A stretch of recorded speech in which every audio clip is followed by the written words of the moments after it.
continued your exploration of the flying island. You successfully retrieved the body of a dead siren and released her undead soul in the process. You explored the residential complex, finding more dead bodies and more undead souls, and several items of value, before you carried on to follow a message written upon the ground of a courtyard, urging you to follow the heat, which you then did along a series of pipes. Across the rooftops, you'd encounter several elementals. As Huxley would communicate with them, he'd learn that they appear to have formed fairly recently by some process involving the nearby twisting whirlwind at the center of the island, but that they knew little else. And so you continued finding more dead, their bodies frozen entirely mid movement, and past them a place many of the steam carrying pipes finally converged. This is where we ended last session and where we begin today.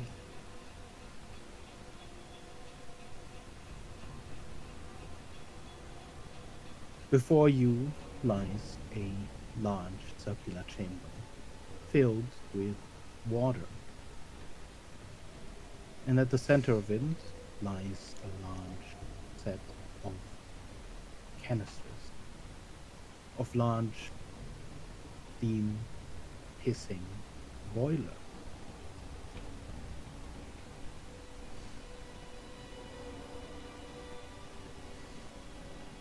So You've seen your prey, the bird you'd followed to this island, at the very center, peering over the structure.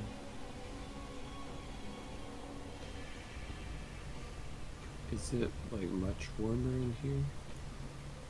It is slightly warmer. You can feel sort of warmth emitting off of the pipes next to you, as well as the structure at the center. Despite this, it is still fairly cold.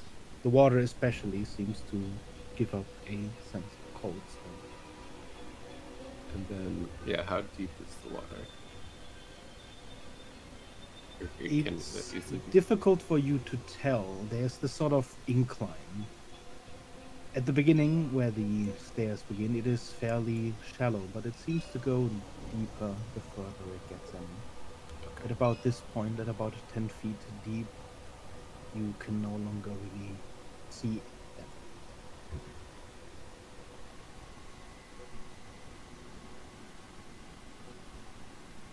them. Is the water cold? The water is fairly icy.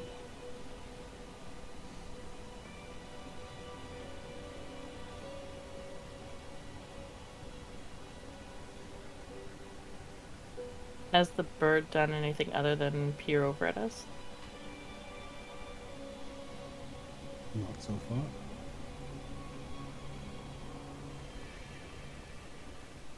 There's some like rubble over that. Can we tell if that's like an opening? Or is it just like it's some sort of somewhat in the dark at the edge of the chamber. There's a fair bit of sort of during fog in between here and there, but you see this sort of darkened hole. It does appear like there is a hole in the side of the wall. So do we need a sample from this thing still?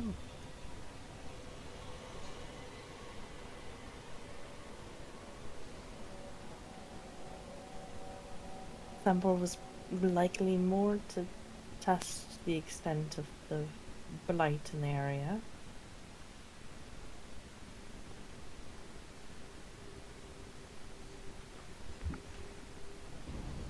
These statues look like anything that we've seen, or is it similar to like how the books reference places that don't seem to make reference, like that we, like the books I know and the maps that we've seen reference places that we don't know or don't stand out to us. Do these statues stand out as anything?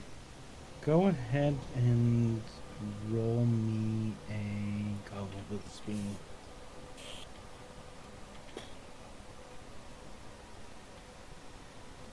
Either a religion check or a nature check.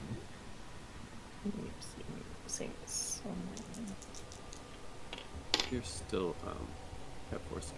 That's right. Yeah. Horrible rolls. That's only 14.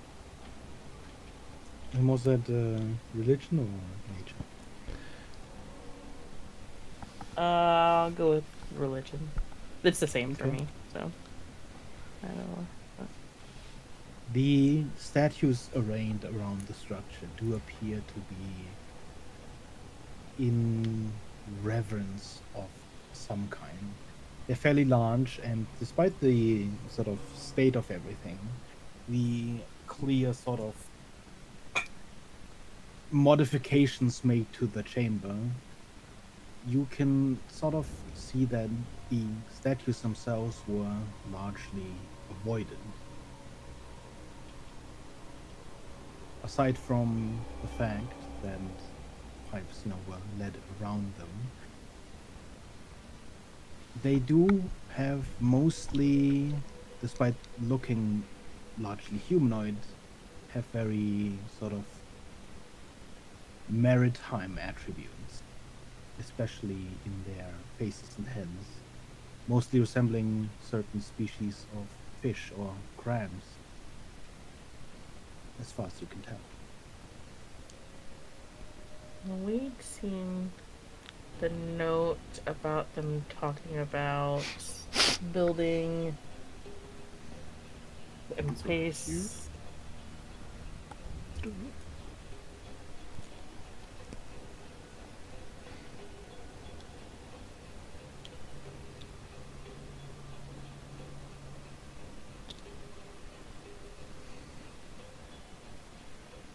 It's like nearest or something. It's the. We feel like it's a god name. Mm-hmm.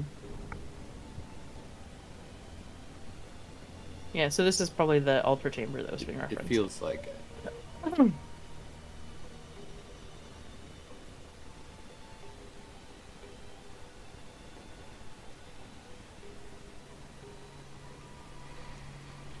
Before, Like a bird. Oh, go ahead. yeah, before we hatch a plan, I like to make sure we know what our options are. I want to go a couple feet back and throw a couple bones on the ground to see what might be able to help us in this case. I thought you were just littering. See what you mean. So you're gonna go like back into this room. Yeah, I'm gonna go back to the other rooms just so I don't make too much noise depending on what comes out of this. Reasonable. And yeah, I'm gonna use the false fangs just to see what our options are. Maybe something that helps us. Maybe it's a mule. It's a fucking Hydra! It's the 12! Is it really? Yes! Oh no! Oh boy. Okay. It is? 12 is a Hydra, right? Yeah, it is. It's amazing. What What is it? What is it? Fighting, charging through the sewer well, bravely, bravely, we slipped and fell. That's how we got in the sewer. Yeah. How big is the Hydra? You It's can even big. get through. Whoops. Hydra is huge. Okay, so It might take a bit, maybe. The door down here is big enough. I should really quick. Also, it's like a snake. They can fit through everything, right? Probably slippery. Slippery little Hydra. Ah, man, we should have just thrown it like a Pokemon battle. Hydra, I choose you.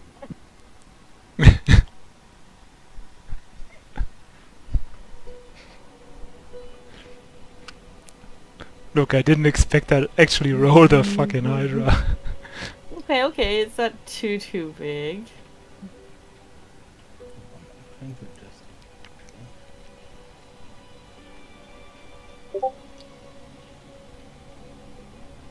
So close to being right. So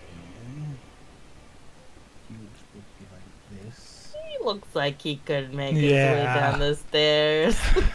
I don't see a And problem with this sort one. of have it squeezed through. It might just take a second. Like, Silas looks at that thing and is like, And I keep in mind it has a saddle on it. oh yes. I don't think I will fit on the saddle while squeezing through.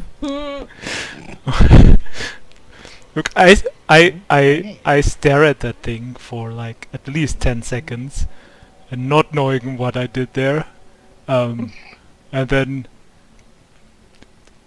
tell it to stay back for a moment and then go to the others. Guys. Yes. It's a big thing. It's we've got a Hydra over there that came out of these bones. Nice. That's really loud. Sorry. It fits with your previous stealth roll. I think it was you. It will help us, I'm sure. Yeah. I mean, write it down in there.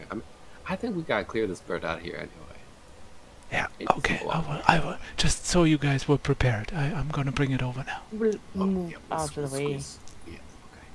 Okay. and try and. Goodness.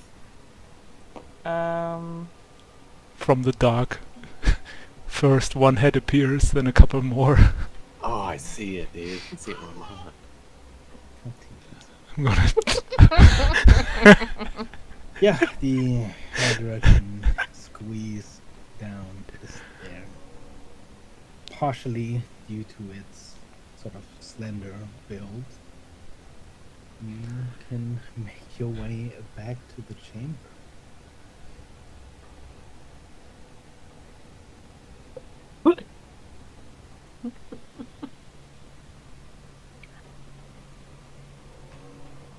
Okay, so now that we got this, what's the plan?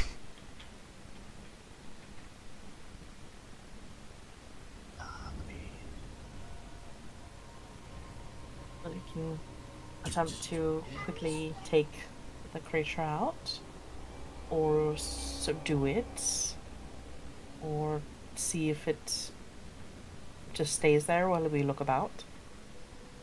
It's probably less likely. It looks like it's got some sort of a nest up there that it's sitting on or in. So it's probably considered this its home.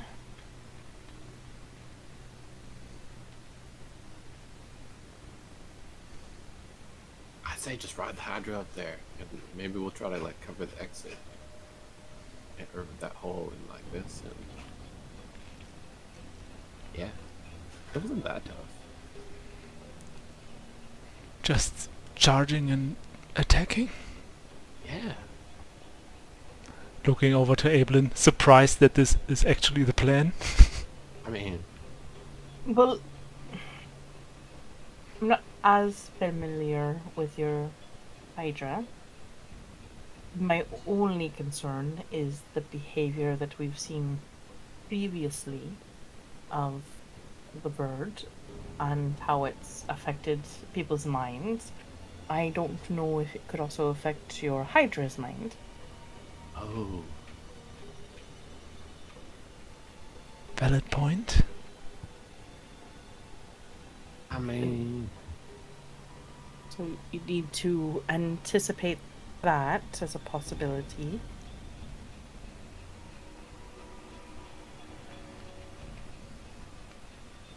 You can always see if we approach, if it simply stays where it's at, and then be prepared to attack if it moves. sure. I mean, I don't think it's gonna be friendly after our last encounter, but Most likely not, and it'd probably be extremely defensive considering it's in its probably territory that it's claimed. But if you're prepared for an attack of it coming versus moving in for it to attack, you might have an advantage. I really can't do much about. Also, there's water. What if we slipped into the water and then, bam, surprise attack out of the water? Yeah, I mean, a Hydra swim. Yeah. It's not a bad idea. That sounds like a good plan. All right then.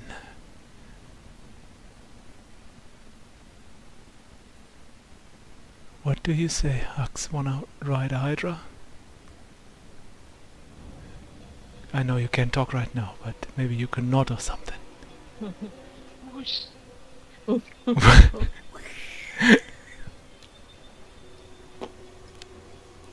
A wind elemental and a tabaxi riding a Hydra. Stuff only D&D can do. Oh, but Where what? the stairs sort of descend into the water, Yes. there is immediately this sort of metal walkway.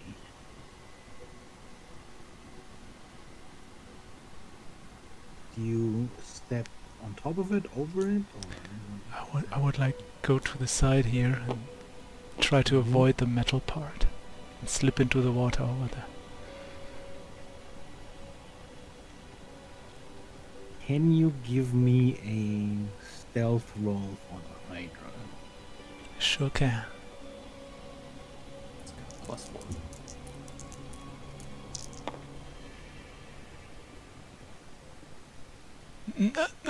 No, that is so close to the natural 20. It's a 6.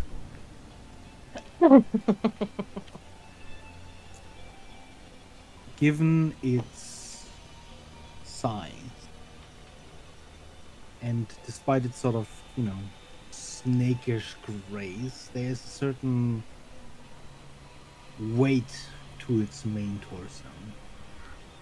So as you get to the water, you do hear this splashing as the Hydra glides into the water.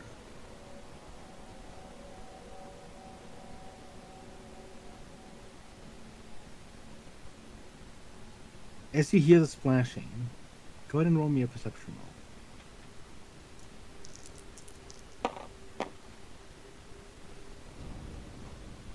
roll. Ooh, nice. That is a good one. I see perception was pretty high. Yes, that is a 33. Through the little bit of obscuring fog at the center of the structure, you do see feathers sort of moving. You see wings sort of spreading, almost in a vaguely threatening posture.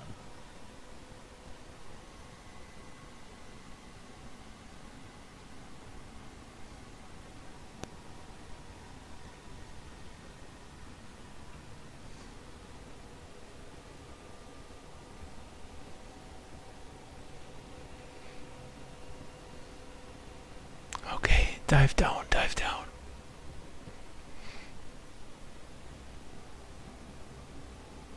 And make it quick. The water is so cold. As that loud thing starts moving, can I sneak forward, kind of behind this big thing? I don't know. Do the tanks stick up above the water enough that I get to? As you sort of step onto the metal grating, go ahead and roll me a stealth roll.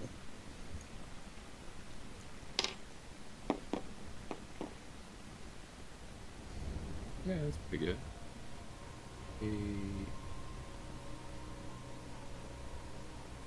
Oh, sheesh, 31. Wow. Immediately as you sort of step on, you can feel the sort of slight shifting. With how the metal platform is suspended above the water, there's a high likelihood the longer you continue walking upon this, then there's some sort of noise you're going to make. But currently, as you're moving very slowly, very aware of what you're walking on, you can move Slowly. silently.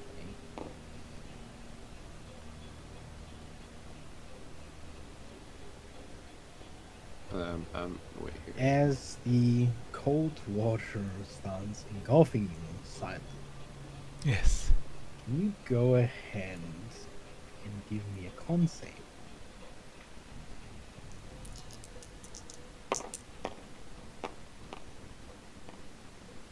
Natural 20. For You know that diving this water, it's going to be really hard not to make a noise. And so, in anticipation, you hold your mouth shut with both of your hands as the Hydra dive and the icy cold water engulfs. Your hair would be standing up if it weren't completely drenched right now. what happens to Hux? She's a wind element. Well,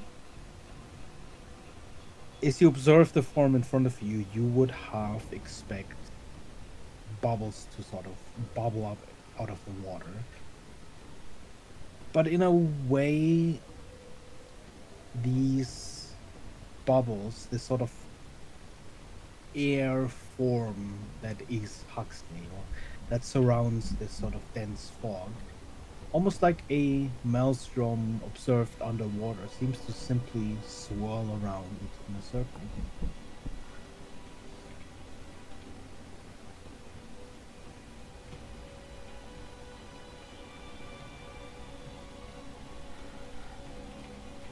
Yeah. At least currently, Huxley has no issue displacing the water.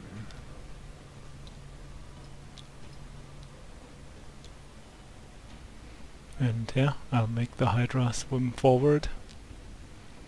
How dark is it down here in the water? It gets really dark fairly quickly. As soon as you dive deep enough to, have the Hydra submerge.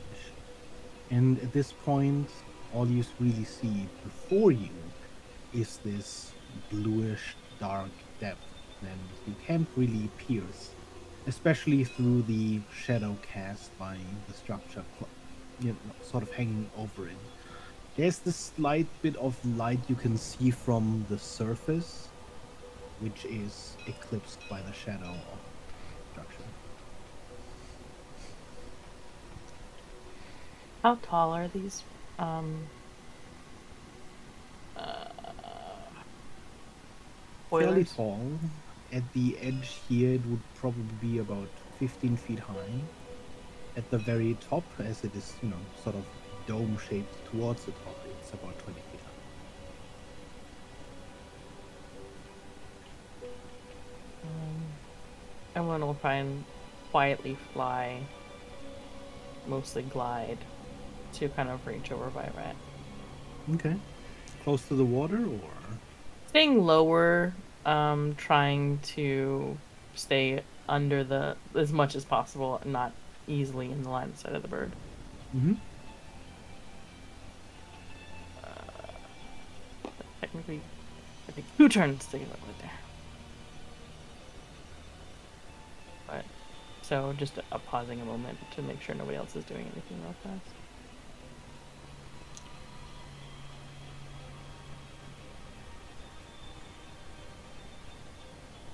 Just imagining as you like get here, you just accidentally pop through into the elemental plane of water. It's just sort of Rat, despite the Hydra being underwater, you can sort of follow its movement, its trajectory. There's the slight wave above the water where the Hydra glides underneath the waves. And you notice that it is not entirely silent. In fact, shortly after you hear this whoosh, you see the steam around you, sort of felt from the pipes, quickly displaced to the sides as a wind suddenly comes up.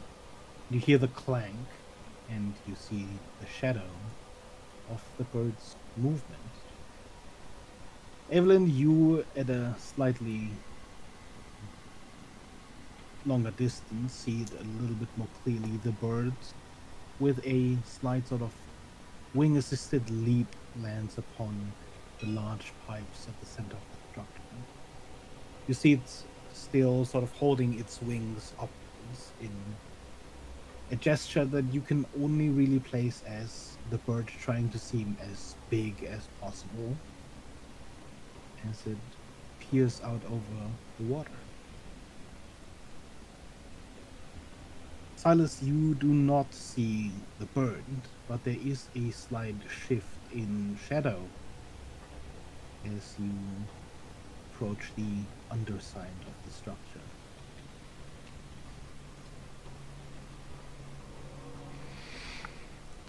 I mean, if it's the bird or if it's not the bird, guess doesn't really matter. If it's the bird, it's even better. We wanted to attack it anyway from down here, so if it's closer, the better. So I would like to make the Hydra use dash for the swim motion upwards, straight upwards, and try to like shoot out of the water in like kind of a jump, Elite. Okay. a leap, to get Do a trick. on top of the thing. Oh.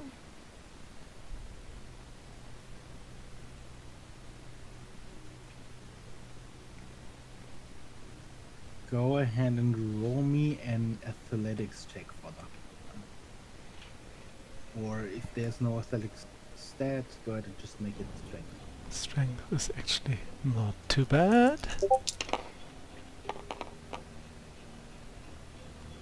It's a 14. Mm-hmm. Go ahead and roll me an attack with disadvantage. What kind of attack? Just an attack roll? What does the Hydra have? The for Hydra attacks? it does have, There's 5 attacks. that has 5 attacks for each head one. So I don't know, like all 5 attacks or just 1 attack? What do you want me to roll?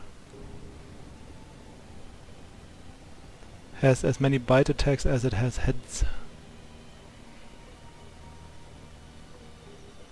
Go ahead and roll me 5 attacks with disadvantage. Alrighty, it Each one with has. disadvantage. Let me see, it has +8, I think it was. Yes, +8 to hit. First one is a 10. Second one is a pretty good one, is a non-natural 20. Also a decent one, an 18. The fourth one is bad, is an 11. And the fifth one is decent with a 17. 2 of the attacks hit. So go ahead and roll damage for those. Alright.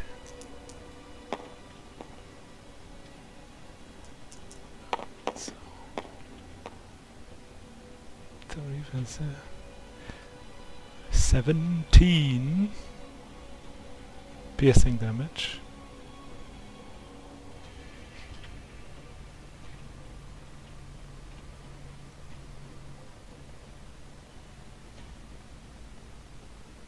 Okay. With a fairly loud splash, the Hydra breaches the water, leaping up about 10 or so feet. As you do, sitting atop the Hydra still, you realize that the distance from here up to the bird is quite a lot. From where you are, about 25 feet or so. And the Hydra really only manages to reach up despite the length of its necks. to the very feet of the gargantuan bird, and it snaps at it twice as the bird recoils and flaps its wings, taking to the air. Go ahead and roll initiative. Alright.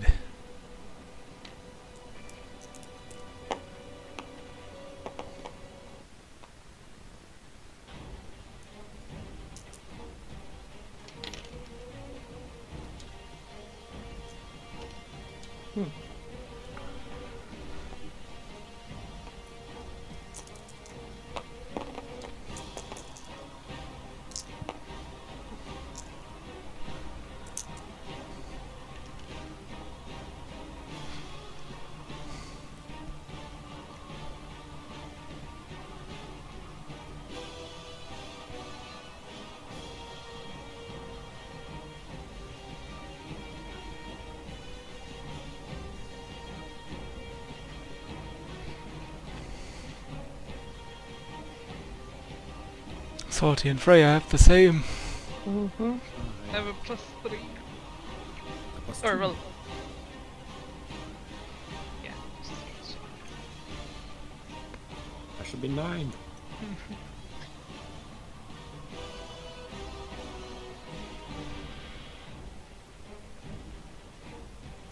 Oh, I'm not last. No. Terrible. No, I rolled bad, even with advantage. Damn guys, one for once for I me. rolled good, and now you guys don't. We were also not expecting the Hydra's attack. Oh, Mm-mm. No. I was gonna get closer. I feel like you could play it close. Oh, no. I meant, that's what I was saying. I was thinking, okay, I'll go here, and I'll get here, and she was not Oh, yeah. anticipating the Hydra leaping so quickly.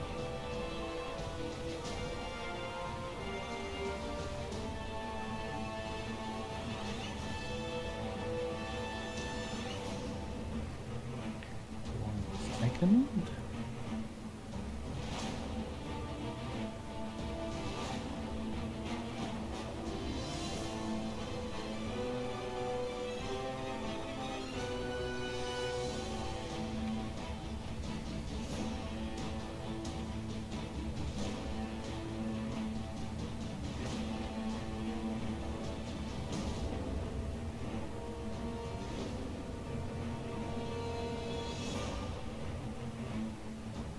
Okay.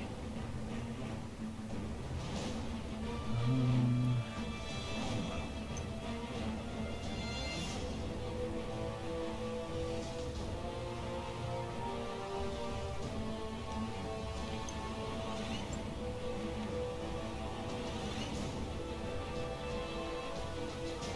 Is that a 10? Yes. Yeah.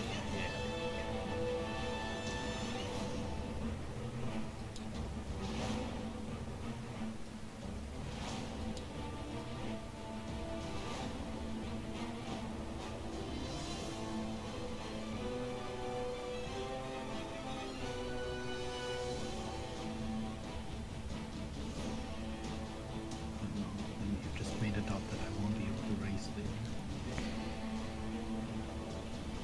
The worst thing that can happen. All right. Silence. Uh-huh. From that initial jump, Mm-hmm. do I get the feeling the Hydra could make it with another jump up there? Or does it seem rather unrealistic? Its legs barely reach halfway up the tank. Okay.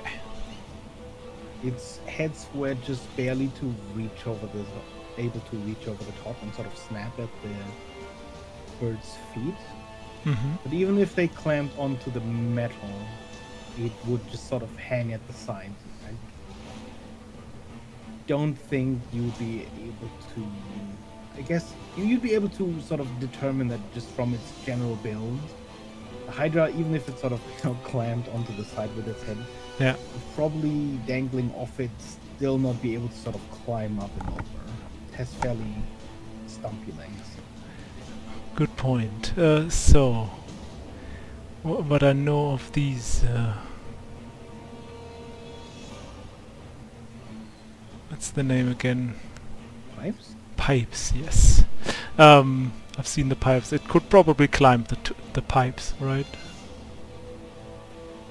Some of the larger pipes it could certainly stand on, but there's no real path currently that you could easily climb up with the Hydra, at least on this side.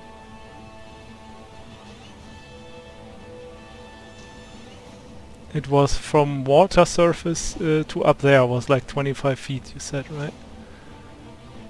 Yes, to Okay. the edge of the tank.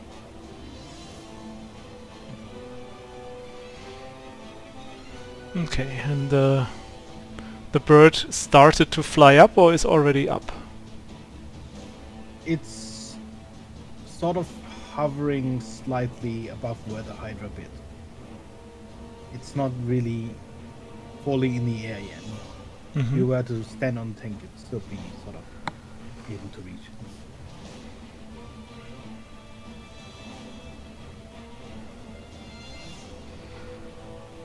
Okay. Well, I guess I will make the Hydra swim close to the tank on the water surface. I will gonna start climbing the tank. Use my movement to climb up the tank. And tell the Hydra to circle around and dash Okay. forward. It has like 30 feet times 2 with a dash, so 60 feet of swim. I don't... Oh yeah, that was the thing, right? How did it work again? Oh no, it's the wrong button. We just need to put it over here. We just need to inject it. Oh yeah, on the thing, yeah.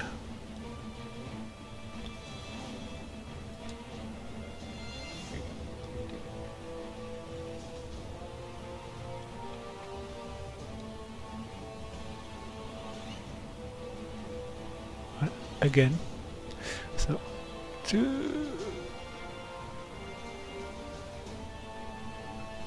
so it could make it at least on top of the things here. Okay. And I'll start climbing up the thing. I do have a You climbing want speed. to climb on top of the metal, or Yeah, I mean it has to start climbing on top of the metal first, I guess, Okay. before it can like climb Yeah. further up. probably lose 5 feet? just Oh, by okay. climbing over? Okay. And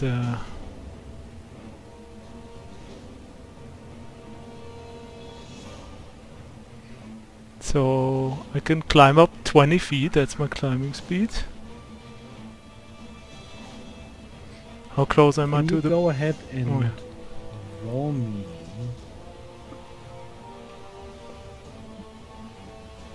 a DC 18 charisma save?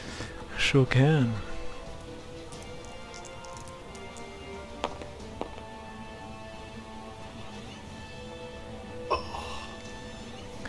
I think I will use my thing,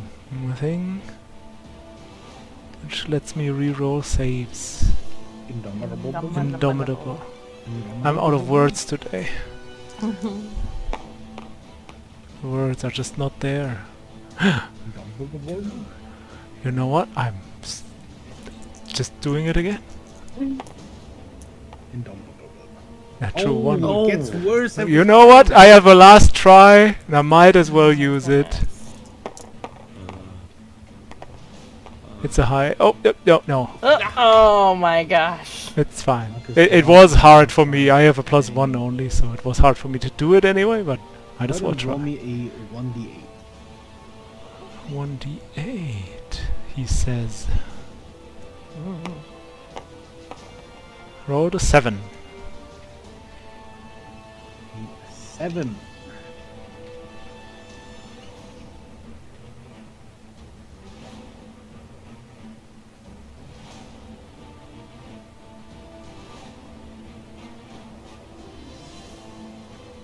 Okay.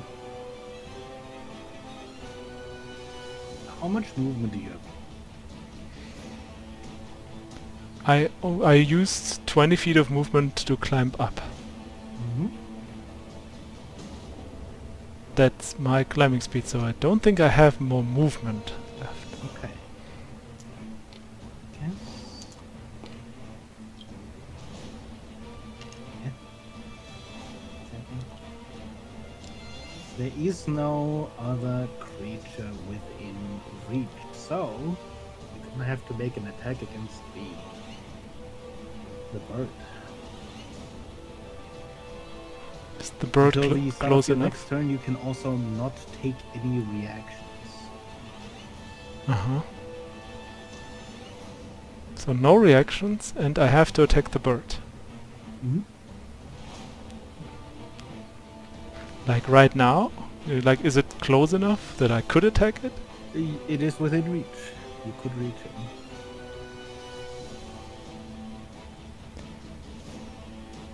Uh-huh. I'm thinking if I want to use a bonus action first.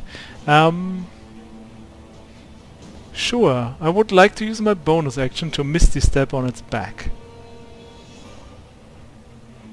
If that's possible, distance-wise. Because Misty Step is 20 Sure. feet. And then I'm gonna attack.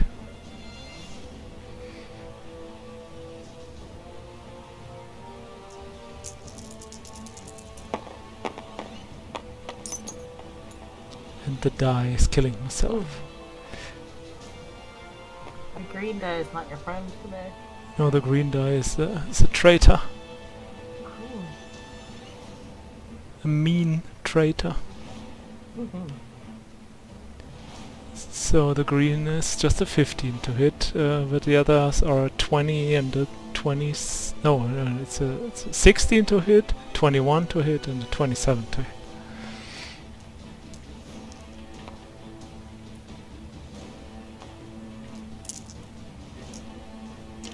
The 20 does hit. And anything above, obviously. Anything above. Okay, so, 21 and 20, so 2 hits. Great.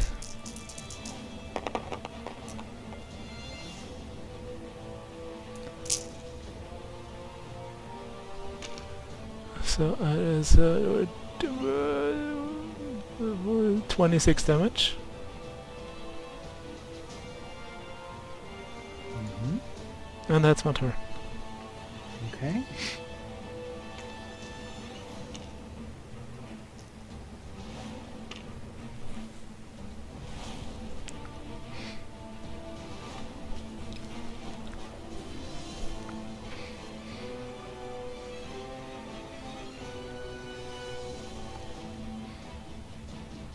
Huxley. Would you, as the Hydra leapt out of the water, have stayed in the air, or would you have gone back down with him? It's just in, like, underwater. It's currently climbing on top of the walkway. I think I would have stayed on it. Okay. Go ahead and take your turn then. Yeah.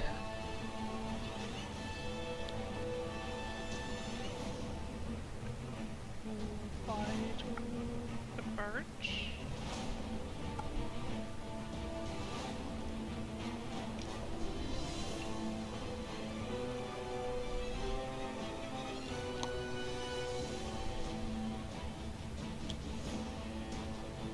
And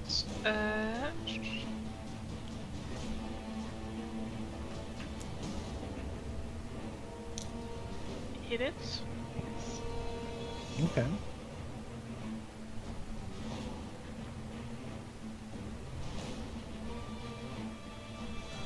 Actually, I think I will. Can I like fly to be like straight above the bird's neck, and then wild shape back into myself and grapple it. Oh my god.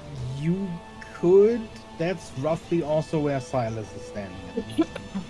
Oh, well, kind of just, I guess, behind or in front of Silas. Yeah, there's enough space to be next to each other. You can certainly be wild. And then you grapple onto it.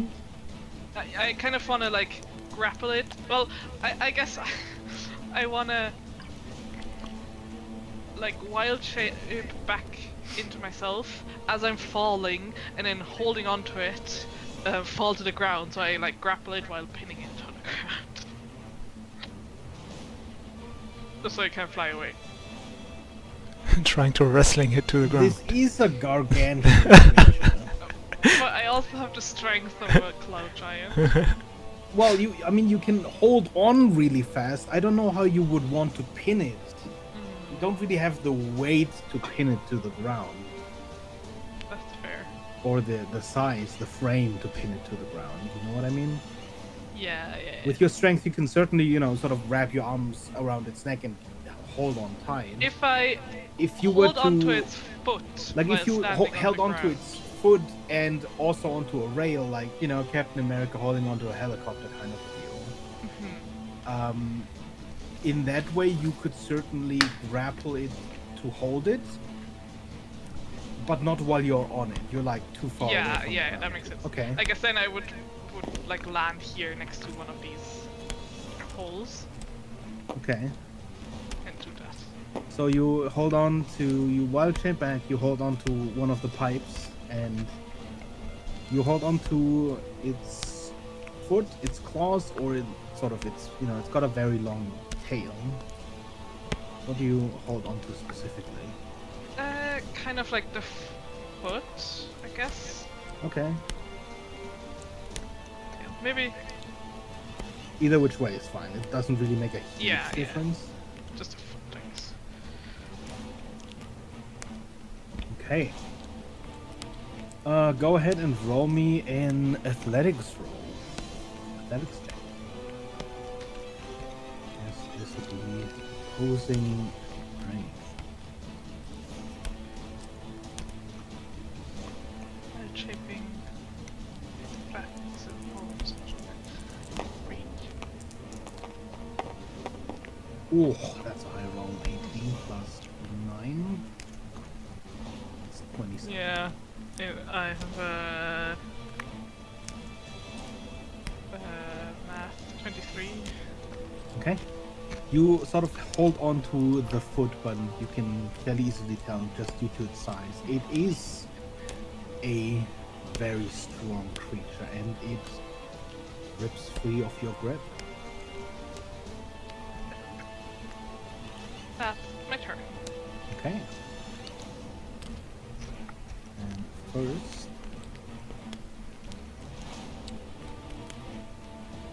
Silas, can you go ahead and give me an acrobatics?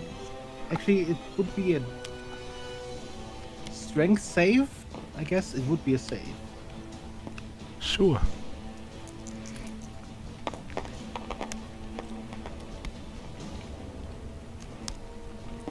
$11.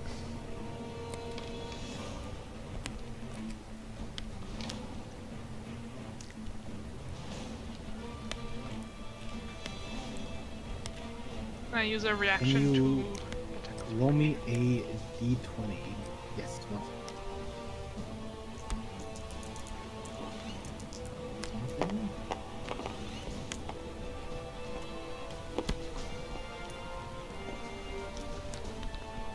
The D20 is a 6. Okay. You do get an attack of opportunity. But I don't have reactions. Right? No, you do not. Huxley? uh-huh.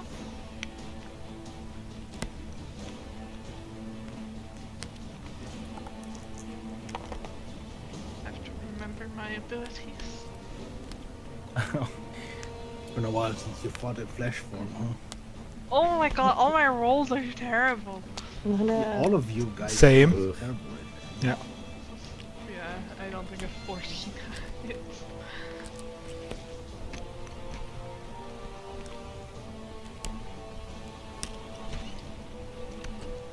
Look, Ablin and Red haven't rolled attacks yet, so they are probably doing super hard soon. They're gonna just hit everything and do all the damage. now. It's gonna go Have wild. fun.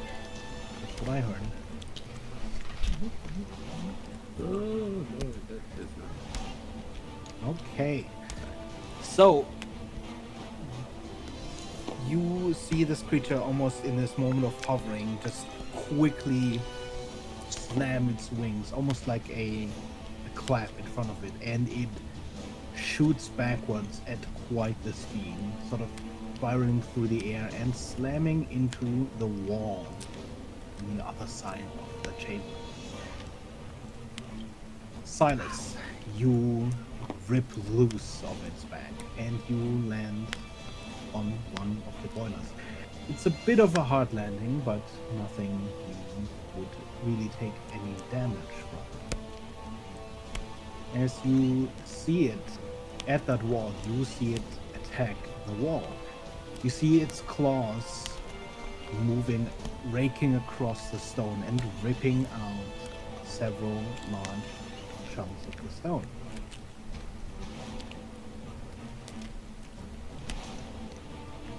And that for now is its turn. Red. Yes, which one of these is calibrated to this map? The measuring. Just right. Yes.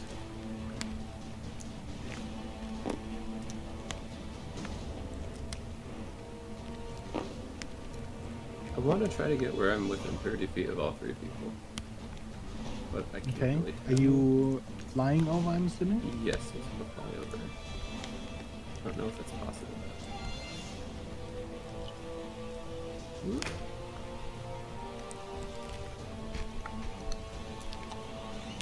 You would be able to for Huxley and Silas easily.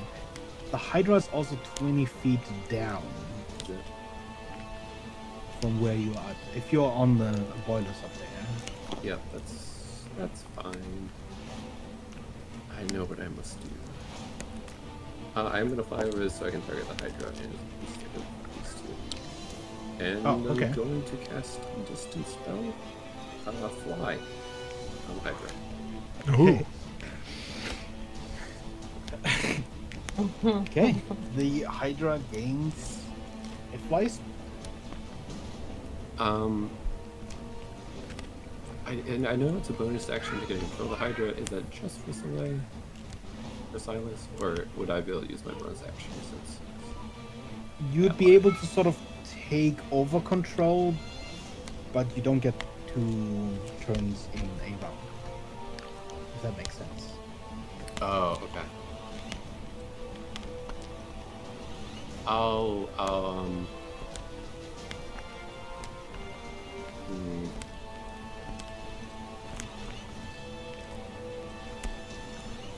I'm gonna leave that to Silas then, and I will,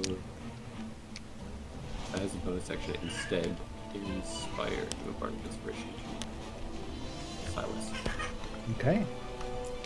and that I'll end up with. Mm-hmm. And I'm gonna tell him, the Hydra can fly now. That's so cool.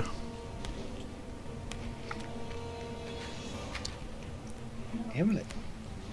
I was trying to move this thing to there it is. It's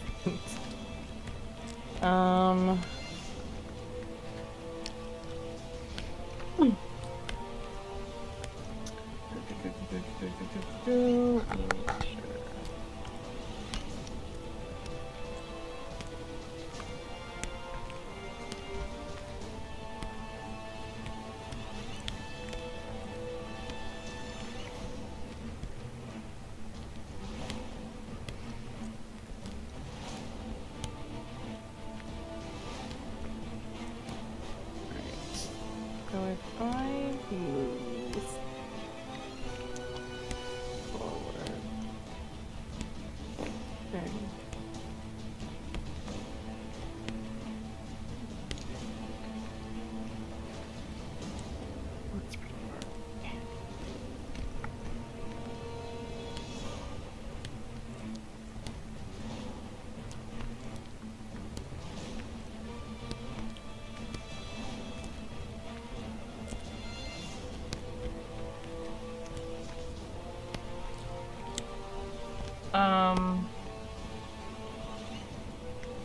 I'm gonna go ahead and use the range up.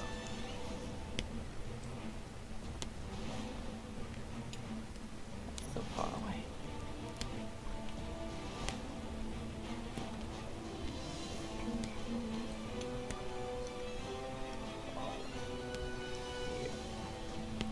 I'm just gonna go ahead and dash just so I'm closer in. So we'll move here. Still staying somewhat lower at this point. Mm-hmm. And bonus action, I'm gonna go ahead and take the dagger I have and let it float around me. Okay. Have it orbit. Is that your turn? That is my turn. As the bird rips out this hole out of the stonework, you see it almost start to dig, but as it does, it moves into the wall. Evelyn, Silas, go ahead and roll me an Arcana check. Arcana.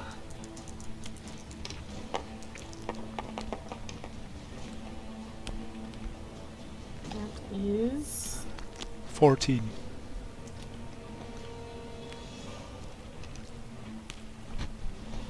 29.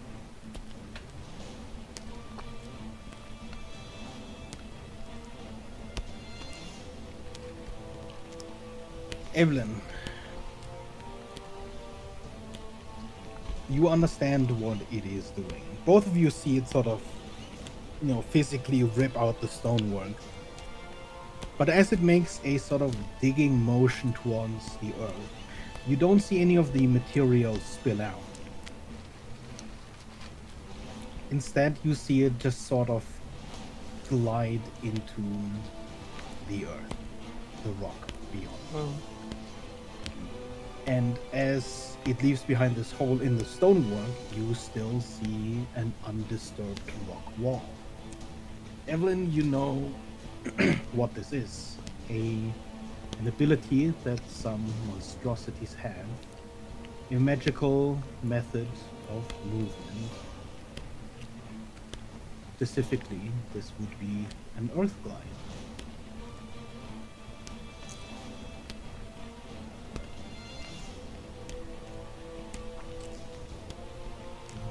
And that is its turn. We don't currently really know where it is. It's gone. Silas! Mm-hmm.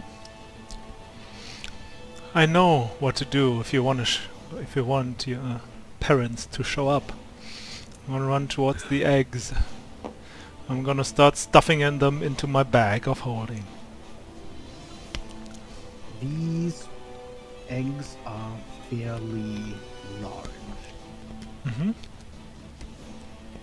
Putting one in a bag of holding is pretty similar to trying to stuff a body in a bag of holding. I'm used It to would that by now. probably take your action to get one of them into your bag of holding.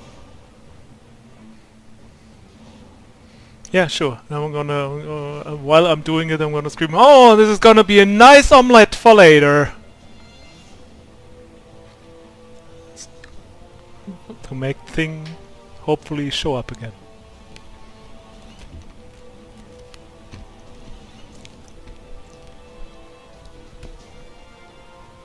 Okay?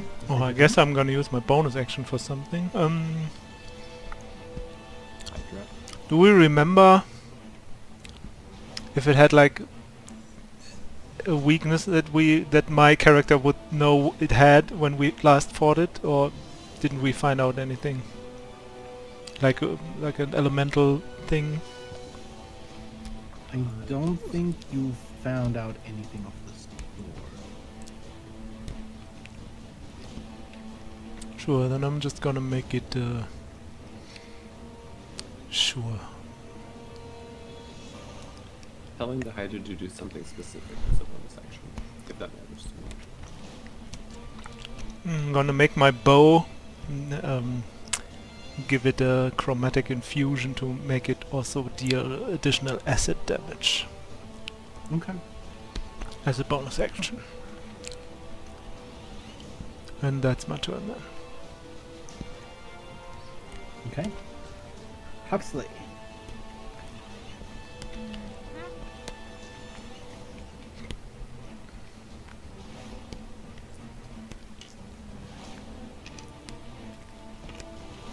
So we'll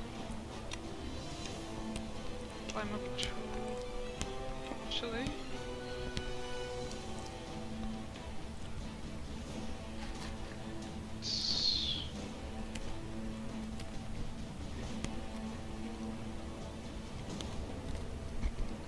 Be unsure of what to do. Okay, fair.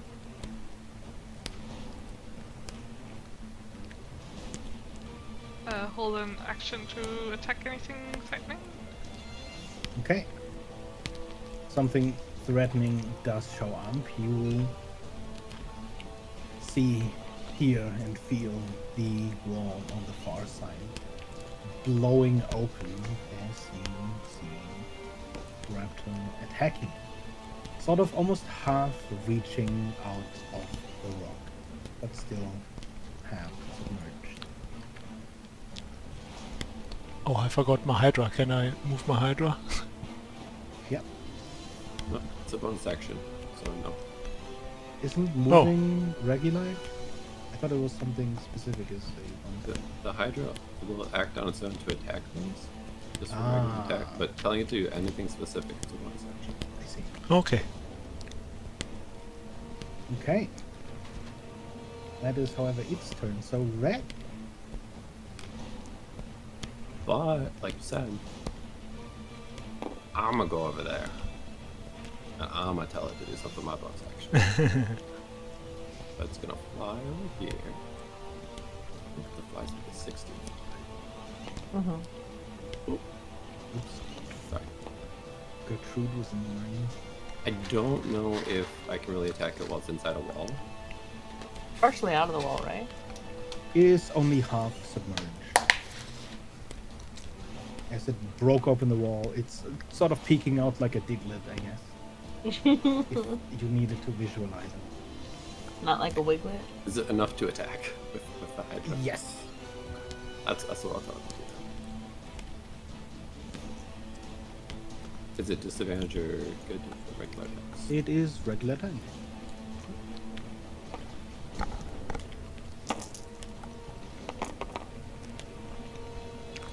Oof. Is that one will hit? It's like 14. 17. Does a 17 hit? Yes! Sorry. A 17 does not hit. Oh, so it's only one hit. Fine.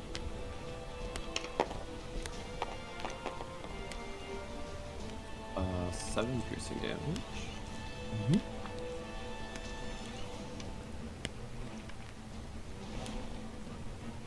I didn't really need to ride it to do that. No, not really. I'm gonna take the rest of my movement to go hide around the corner. Okay, I was gonna say. Okay. Well, Evelyn. Whew.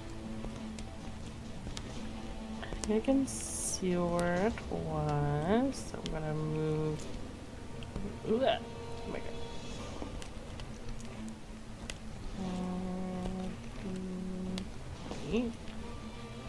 How far away is it? 100. 90 feet?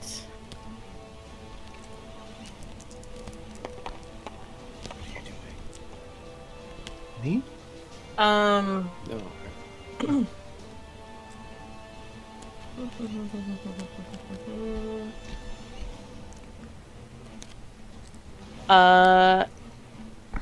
Oh, no, I can't do that. I would have had to move up to be able to see if I was too. Never mind. I will instead go ahead and try and throw a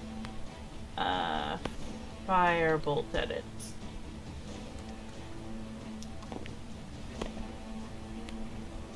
The firebolt.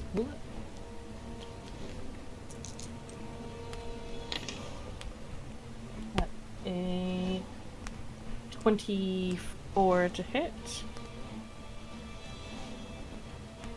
24 hits. That is...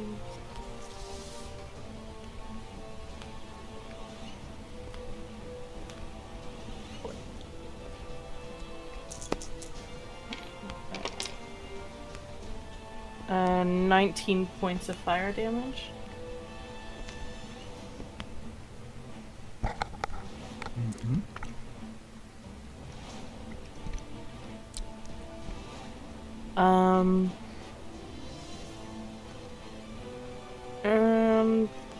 That's all I can do on my turn. Okay. You shoot a firebolt and you see very clearly this streak of singed feathers at its neck as you strike.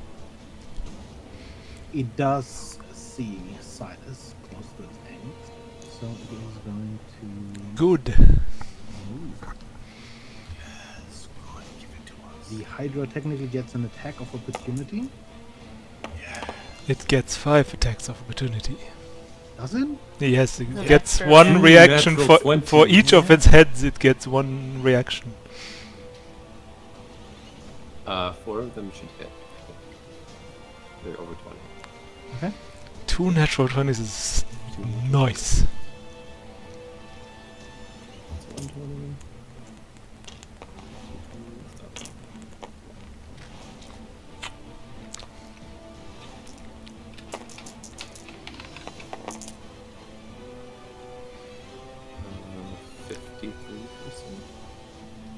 Nice. Mm-hmm. Go, Hydra, go! You see some long gashes as the Hydra sort of bites out and the bird shoots past, almost in a way, sort of cutting its own flesh through the speed of its movement. And then it is going to attack Silence.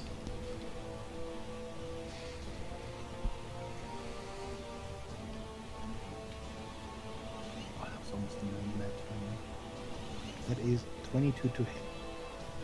What kind of attack is it? These are melee attacks. Alright. Then I would use my reaction. Ooh, uh-oh. Well, let me just check real quick here first. For the first reaction. Oh yeah, so for the first one I'm gonna use my reaction to make my armor class 25 for that attack. So that one misses. The second one is a glancing blow. It's exactly my armor class, 19. And obviously the crits. Okay, so this will be the glancing blow. That'll be half of that, so 17 points of... No, wait, hold on. 14. 14 points of piercing damage. Alright. And then can you give me a... Oh no, there's no save for this. But okay, escape DC is 18 as you are grappled by that nat 20 attack, and you also take some damage. Alright. By the way, did I manage to put the egg in the bag beforehand, or is that still... Yes. Okay. The egg is gone. You take 27, that's actually really bad wrong. 27 points of slashing damage as its taloned claw wraps around you. And it is also going to abscond. Is it within 5 feet of me? Unfortunately, no. It only flew up to Silas. is all of its turn right now. Do this with the ravens.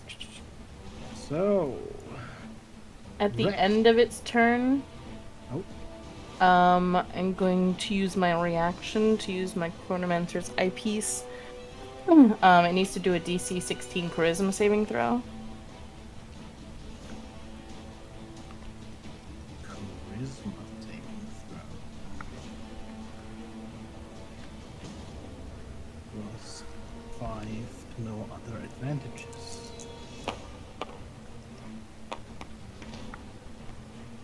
What? That's a fail. 11.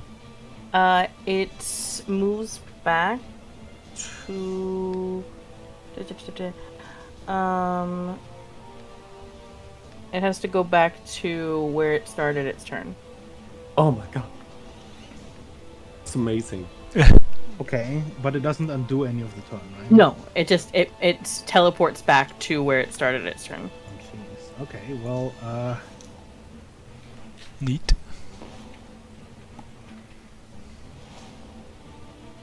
If it says if the space was occupied, then it moves 5 feet of it, but it technically, I guess, without it using its Earthbite, it would have to be right in front of it, yeah. Okay.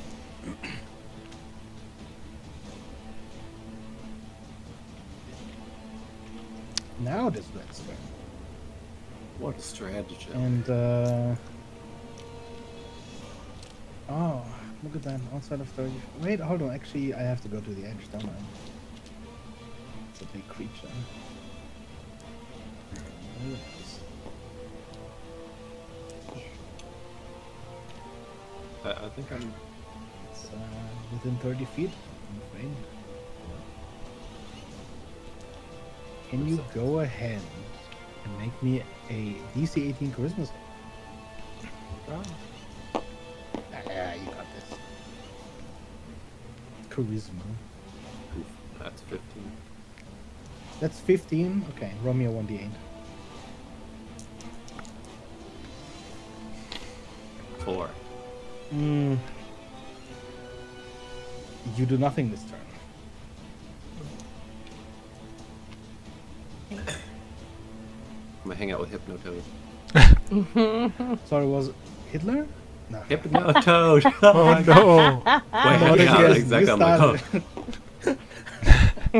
oh. No, just started it. I didn't start it. Our Okay, main anyway. objective. Evelyn. ugh. How close is it?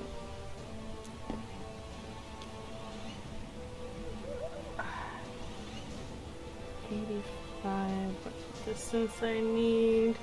Amazing. And then we'll go ahead and move forward a smidge. And we can see Silas, it's just in its claws, right? Yes. And Evelyn will call out towards Silas. Right, I'm going to move you. And technically I'm casting a spell that would require a con save unless the target is willing. Is Silas willing? Sounds good! I'm going to teleport you onto the back of the Hydra. With a vortex warp. Okay. You have escaped the grab. Is that your turn, Evelyn? That is Evelyn's turn. Then, as the Hydra hasn't moved this round, it would get a turn with its basic actions. Go ahead and draw me a charisma save for it, though. DC save. Uh-oh. Do you want to roll that, Silas? Yes. What's the DC? 18. 18. Okay, so it has to roll a natural 20 because it has -2. It has minus Yes. 2. Oh no. It's a Hydra. It doesn't have charisma. Come on, come on. It's a natural one. Yikes. It's the Ew. opposite. Roll me a 1d8 for the Hydra. All is not lost.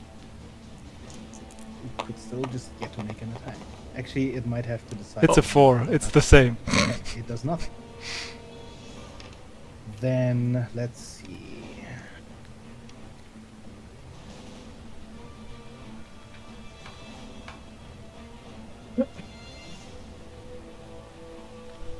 is going to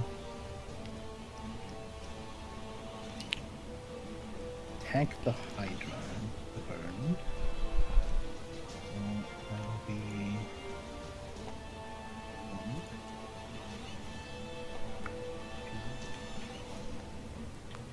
2, and a 3. Oh god, why is the third one always a crit?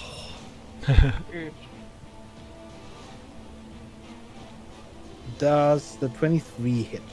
Yes, it has 15 armor class. Okay. Then first one is 23 points of piercing, 31 points of piercing, and then the last one is crit, which is 31 points of slashing. Alright. And of course, it is going to not grapple the thing. 'cause yeah. You guys can see as 2 heads of the Hydra are being cut off by that thing. Then it is going to outline.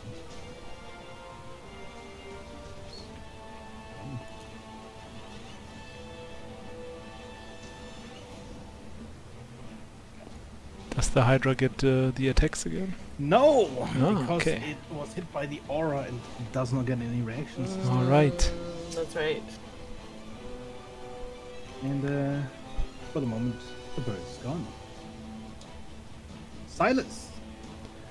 I have to do some math things here because Hydras. So it lost 80, 85. First I'm gonna do that.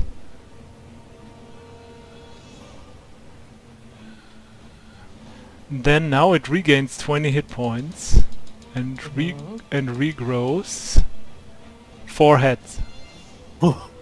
It grows 2 heads for each of its heads that died since last turn. And because it didn't take fire damage, and it gains 10 hit points for each head regrown this way. Oh, it's not 20 hit points it gets 40 hit points. Okay. This is concerning. It's Hydra. I don't know what to say. But the bird is gone again. Mm-hmm.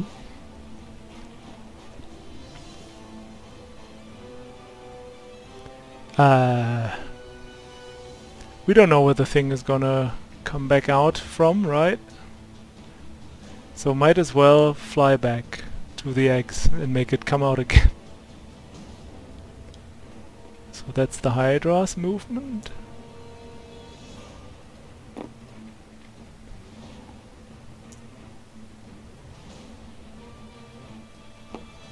I'm back, stuffing eggs into the bag. And I guess Absolute menace. I keep the I make the Hydra like just hold its attack, cause it can't really do much. Oh no, it dashed. It can't do that. Okay, so yeah, It has a fly speed of 60. oh, it does have a fly speed of 60. Okay, then it can hold its attack. And I'm gonna do the egg thing again to make it come out again.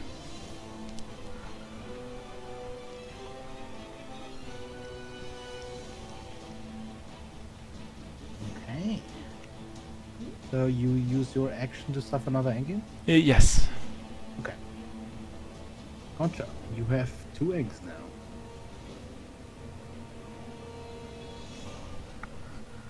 Huxley. Getting very frustrated with this bird.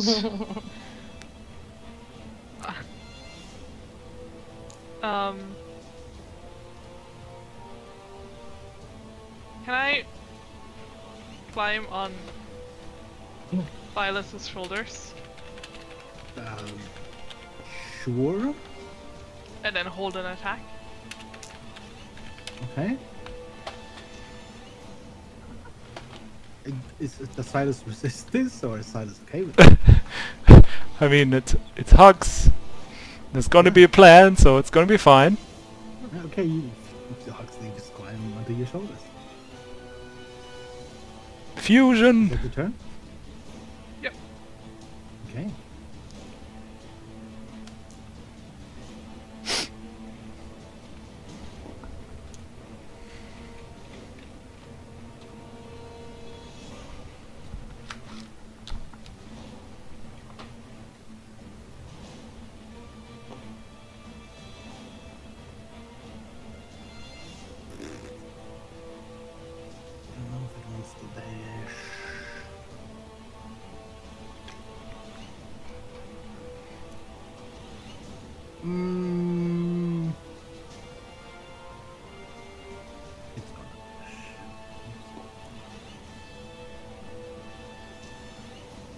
Are we the bad guys doing this to a mother bird? I don't know. About Probably. here. Thanks. You notice as it reemerges that the scorch mark along its neck is gone. Seems to have reconstituted some health. And that is its turn as it dashed. Red.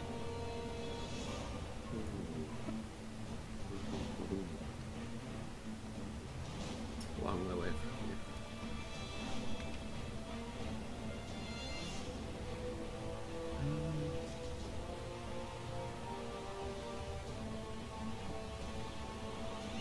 Well, I'm really just gonna start like flying back a little-ish. Too far away from those things. I suppose I would just take 2 shots at it. Okay. Or would I have any better options?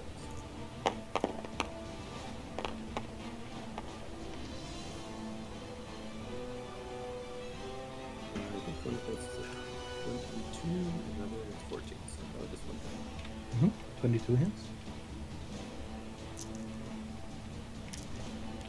For 8 piercing damage.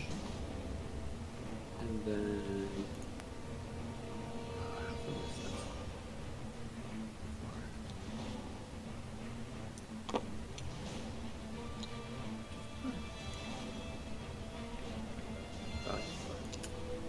Yeah, I think that's pretty much turn. Okay. No way. Still too far, yeah. Evelyn.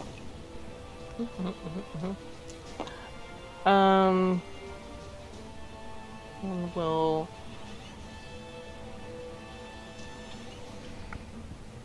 looking at this, the device, the boilers and stuff like that. It looks like there's like some fire or lava or some sort of situation here. Is that correct? You do see a faint light. Well, not that faint. You do see this sort of glimmering fire. Although it appears almost less like a fully flickering fire, more like this pile of flaming embers. It looks like half burnt out coal that is still glimmering with heat. Okay. There's nowhere on the boilers where it seems obvious, like some sort of control system or like where it was heats were controlled from or anything like that. Like I know that there's like Having run around with your knowledge, you've probably seen like a number of valves that would probably be used to adjust the flow of steam, but there's no real complex controls Gotcha. Okay. to the system. Ellen will go ahead and fly upwards.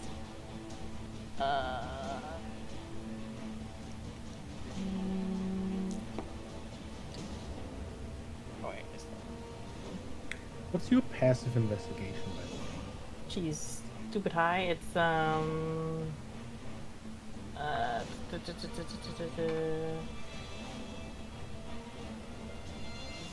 passive investigation is a 21. 21. Mhm. You do see some odd objects in this pile of coal. You see what looks like the handle of a blade, what looks like a candle that, despite the heat, does not appear to be melting. And you're fairly certain you see some glass there as well, peeking out. Oh, don't tempt me, that guy.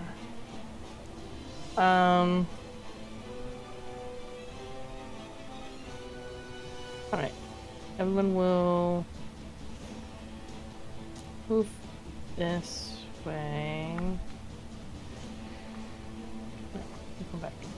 We'll go up here and go up like 10 feet. Can I see? It should be like 15 to 20 feet in the air. Can I see the? It's a gargantuan bird, you'd be able to see it, yeah. Okay.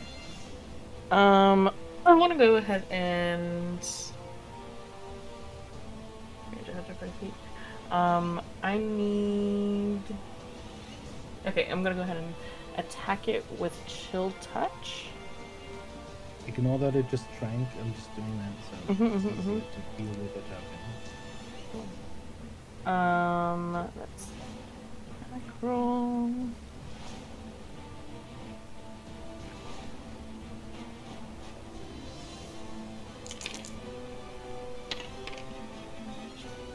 That's a 22 to hit. 22 hits.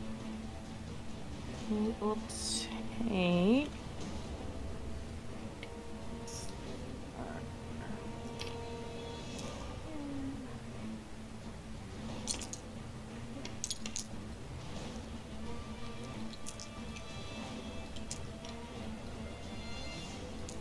Ten points of necrotic damage.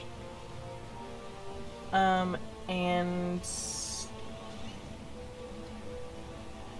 it can't regain hit points until the start of my next turn. Okay.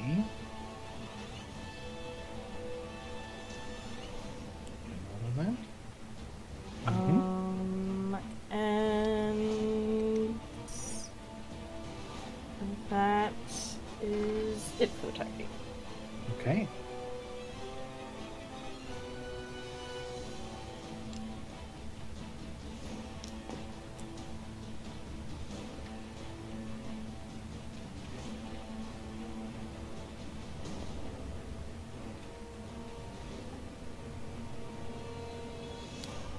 It is going to attack the Hydra. So the Hydra held its attack, so guess it also gets an attack. Yes, it is within 10 feet. But I think it's only one, right? Multi-attacks don't really work with holding attacks, or how did it work again?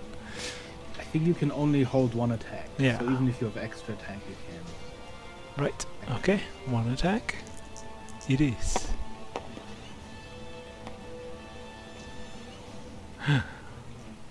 It's a 17, it misses. It does not hit.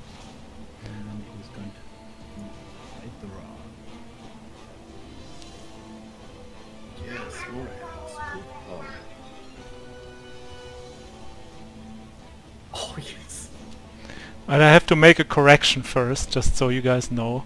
It only regrows one head per round. So it only, I mean two. It loses one head per round and regrows 2 out of that. So it does have 6 heads right now and only regained 20 instead of 40 hit points. Just making that a correct. So how many heads does it have right now? 6. 6. Okay. So that's the damage it did there. Oh no, that's No, the that's hit. the That's hits. all of them hit. Yeah, it has 15. It basically can only miss with a natural one. What?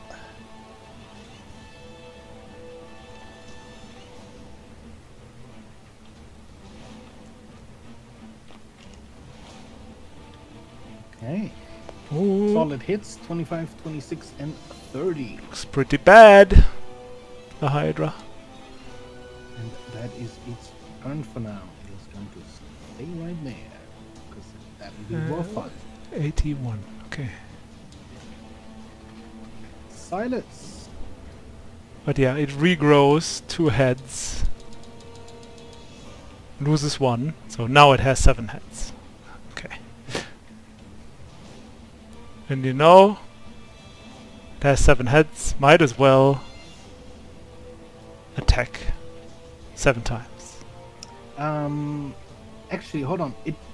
Does it have an intelligence of 4 or higher? It does have an intelligence of 2. Okay. Go ahead and make your attacks then. Okay. It's too dumb. Hard countered. Hard counter, yeah.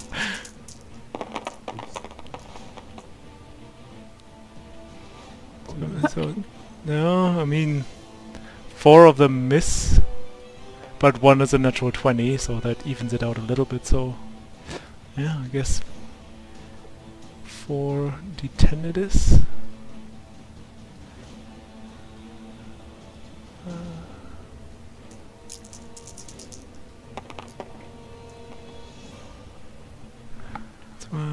So that's 40 damage. Yes. Okay.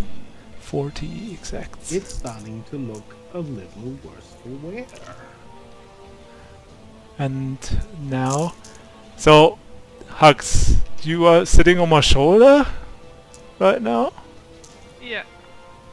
Well, before you take your turn, go ahead and roll me a charisma save.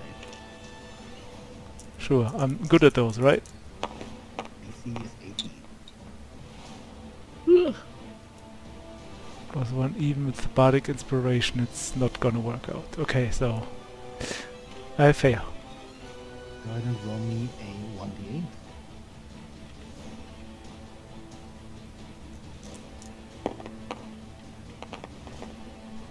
Five.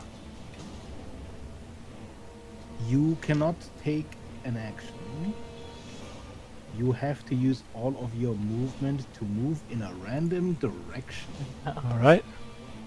So go ahead and roll me a 1d8 No! to determine which way you go. The thing is, do I only move half speed because I have Hux on my back? I'm An 8. weighing you down. It's an 8. It's an 8, which would be if it's 1. And we go around. Is actually kind of the way you do want to go. There we go, Hux. Now the problem is, how much movement do you have? I do have 15 feet. I don't know if I would have to use feline agility, because that's the thing that could double the movement. But yeah, 15 is the normal move. 30 is the normal movement. Okay, so awkwardly swaying over this, somewhat uneven terrain, you walk closer. Yes, Silas, bring me closer to it. I'm doing my best Don't be here. too happy because next comes your turn, and guess what? Alright. Go ahead and roll me that charisma save. I do have a DC is bonus 18. action though, right? You do have your bonus action. I can do something with my because I have this beautiful horn that I might as well blow.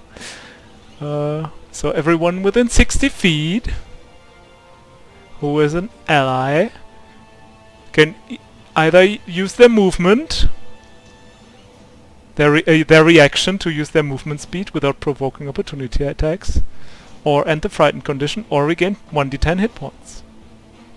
I will regain 1d10 hit points. So we can use our reaction to move? Yes.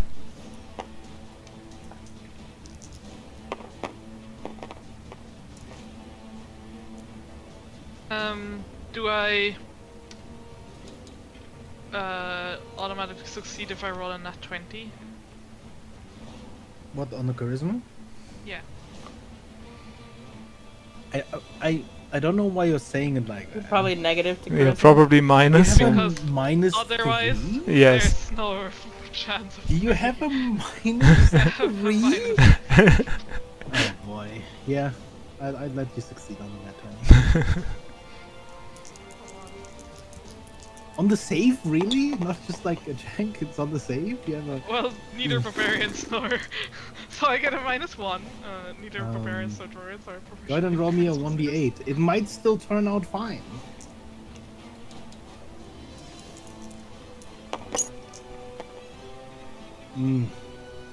It did not turn out fine. That's the nothing. Unfortunately, you do nothing. I hate this creature. Then the bard It's kinda like a wizard but in bird. gonna attack the Buddy. Martha again.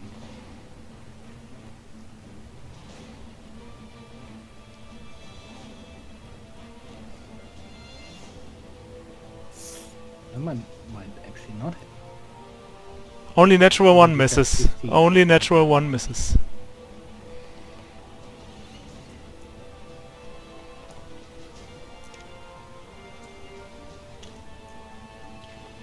Hydra is dead. Piercing slash. Hydra is dead. The Hydra Ah. goes down, pecked into bits, and that is Did a good job. Bard's turn for now.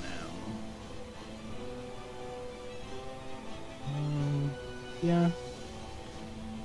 Gonna not move. It technically doesn't know if you succeeded or didn't succeed. That'd be meta.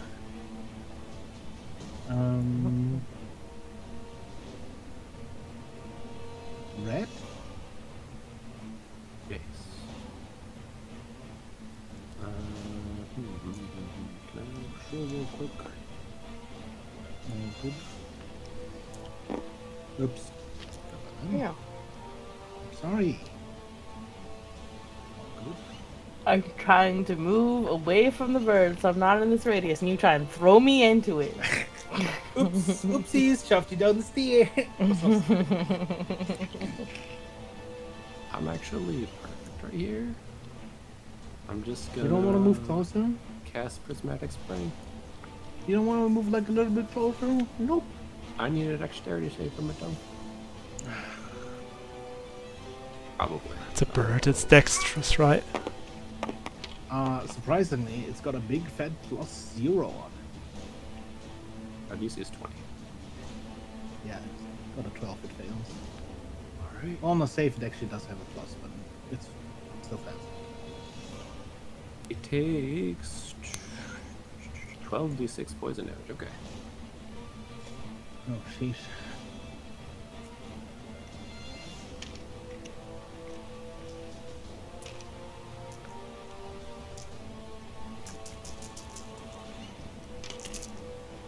With 44 poison damage. 44. Unicorn. Hey. The baby. Wait, yeah, we got it. Wait, where? Getting it. Oof. I'm gonna sue. Can I circle enough to get? He's Yeah. also trying to kick Evelyn down the stairs. I see that. Instead, he fell down the stairs. I'm So red. Yeah, we're trying to get the bird to go away. I'm gonna give Huxley the bardic inspiration. That's Hey. weapons action. And yeah, we'll just hang out right here. Evelyn!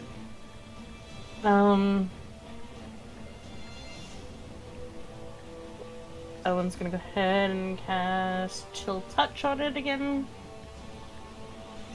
You don't want to get a little bit closer? No, I don't. I technically I want to really badly, but I'm resisting that. So because I know I'm gonna instantly fail any charisma Oh, no. check. Oh no!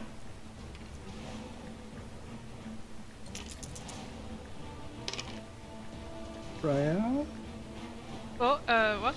You got You disconnected. got disconnected. That's a 31 to hit. Evelyn. That is 28 necrotic damage, and it can't regain healing until the start of my next turn. My healing. No healing for you. It's looking not so great.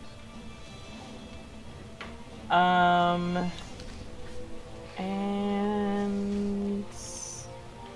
don't really have any bonus actions.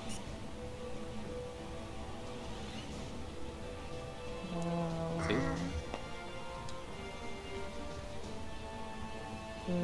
That is my turn. Okay.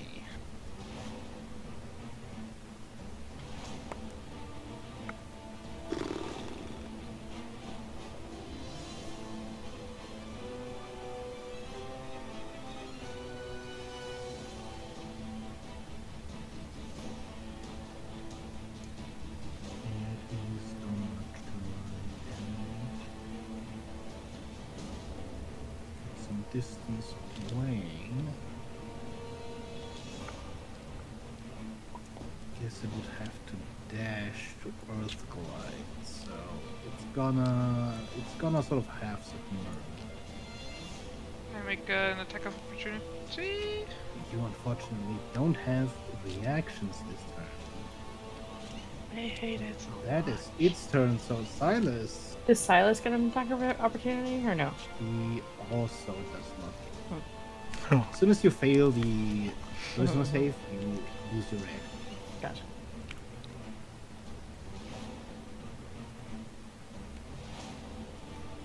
Silas. Alright, so it's half emerged, so it's still visible.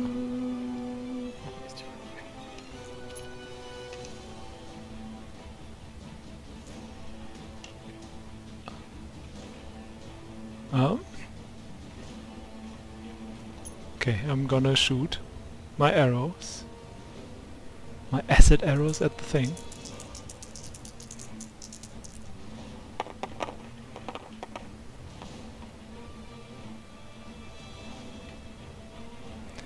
Does a, what is it?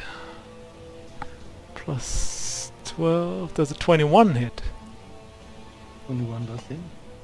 So this one is a 17, so I'm gonna use my bardic inspiration to hopefully Dang make it, the that bardic inspiration. plus 5, so it's a 22. So now Fine. all of them hit. Thank you for that one, Mr. Bard, man. And Mr. Bartman. ring me and ring, bum bum bum bum. Plus these. And you know what? I'm gonna use my superiority dice.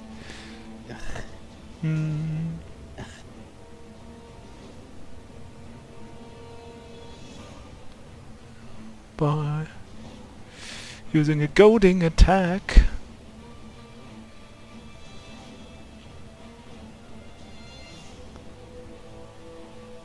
Probably can't be frightened, right? So not gonna try that. This doesn't also, yeah, I guess I'm gonna make a distracting strike, and I'm gonna make 2 goading attacks. So it has to roll 2 wisdom saves to see if it's goaded or not with a DC of 19. Is it goaded with the sauce? Sorry, I had. And the distracting strike makes it so Damn! Well, snake eyes. Well, not really. I rolled 2d20 and it was about the same number. okay. What saves, right? What was it again? 19 is the DC. Wisdom? Wisdom. Wisdom, okay. It saves both. Saves both, so not goaded, but distracted. That means another attacker than me has advantage on the next attack. So whoever attacks it next, the first attack has advantage.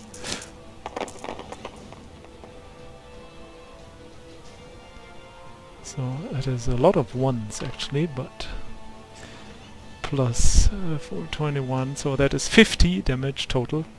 50? 50. I don't know. Is it important for you to know if acid is dealt? No. Okay, then it's just It's not 51. like a creature. Yeah. 50 exact. I mean 50 So as soon as points of damage. you strike it, what, 3 times? It starts ragdolling in. No, I'm kidding. It falls off the wall. Its head and beak and talon sort of gliding out of the wall, hitting the water with a splash as it dies. And you're out of initiative. Nice. Great. Nice. Let's fly back down here. Not too bad. I don't remember. Does Rit have mage hand?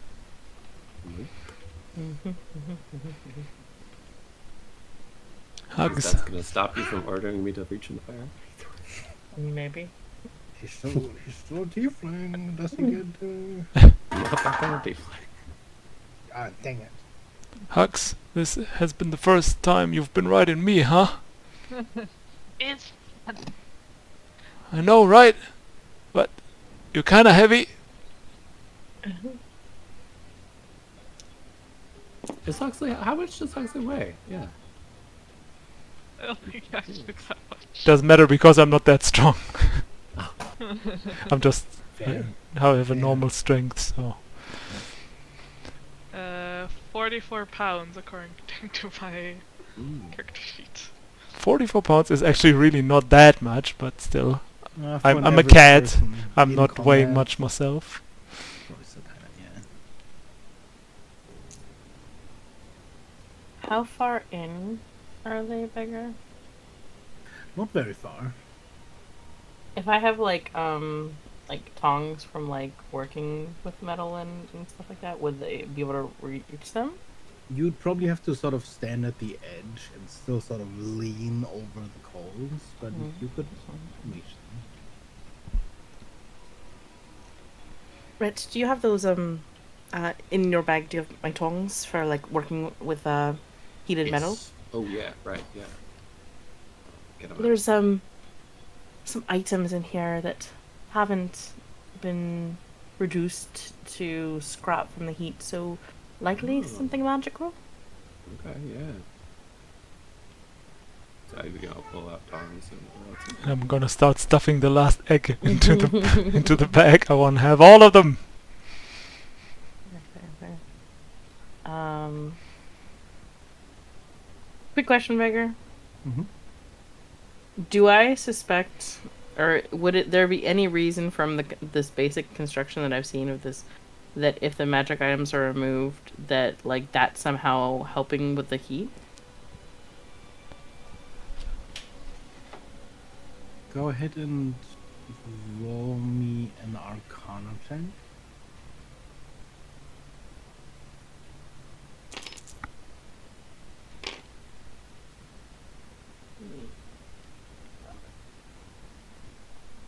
Um, 30. It does appear like the heat from these coals is what is producing the steam. You see these glass and copper coils around the inside and appear to be filled with steam that seem to lead into the other large tank. Likely, if you were to remove the heat, which does appear strongest where these items stick into this pile of glimmering coals, that eventually the steam would run out, and so would any heat given off by the pipes. However, you've not been relying on the heat of the Right. pipes. You've been outside of the range of the pipes, and you've been fine with the flow. If we remove these, right, just as a memo, likely things would start getting colder again, and the bit of residual heat would slowly start dissipating. I mean, that's okay. The whole place is starting to warm up slowly.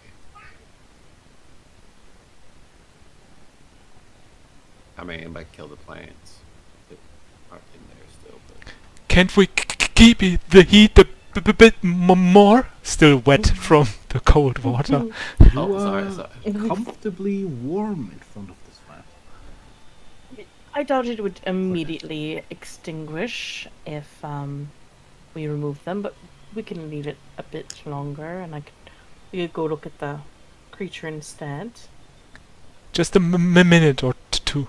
I'm gonna prestidigitate, start drying you out a little bit. All right.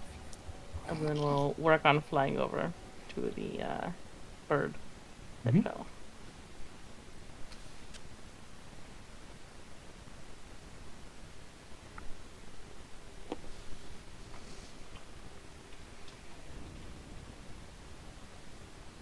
That Hydra was great, Red.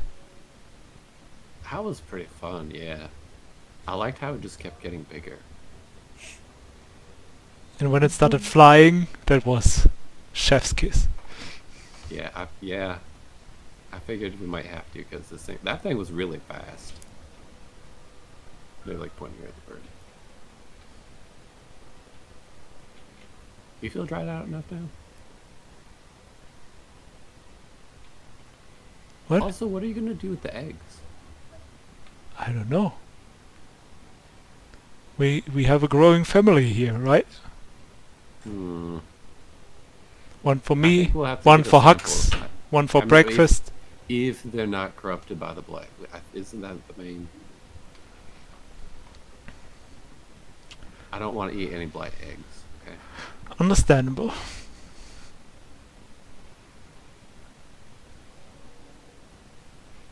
I'm sure Evelyn will figure that out shortly. Yeah. Yeah, we can let someone Um, check them before we do something with them. Beggar, I know it previously was too far away to get a proper look at this bird. When I tried to do a nature check or a history check to see if I was aware of any kind of bird like this before. Getting up close and like inspecting it and looking it over, would I get a better idea of what kind of bird it was? Go ahead and roll me an Arcana check. Of course. That'd be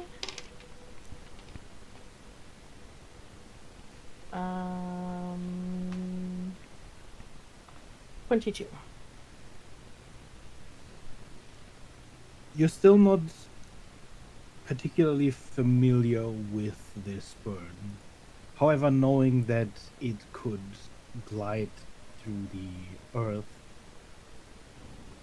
like it did, and the sort of structure of its claws does imply that it, with everything you've seen and heard so far, it could be some sort of extraplanar creature that you have simply no knowledge of, because it's been highly unlikely you would have ever encountered such a creature.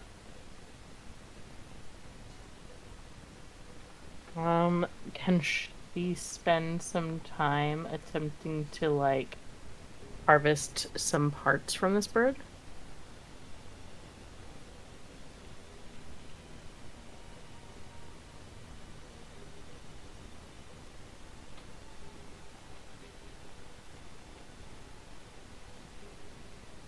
In terms of a sample or a specimen?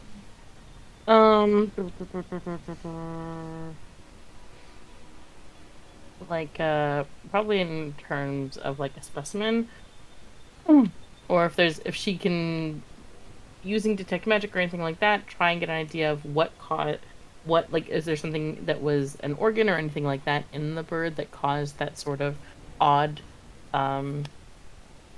charm kind of behavior from the bird.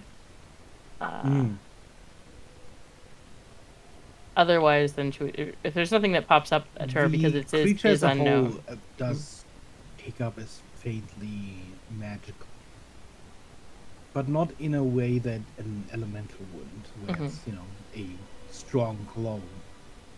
It definitely seems like it's been sort of shaped by magic, but it's not inherently magical. There doesn't appear to be any specific sources of this radiance. Then probably just trying to collect a specimen for her research later on.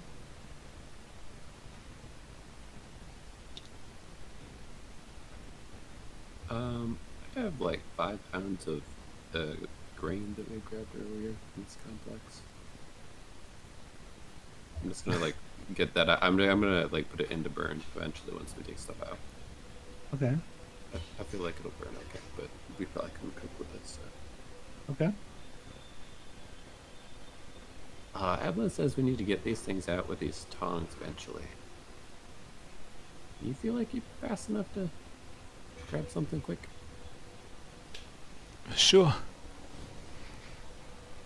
Yeah, I can help you out a little bit if you want.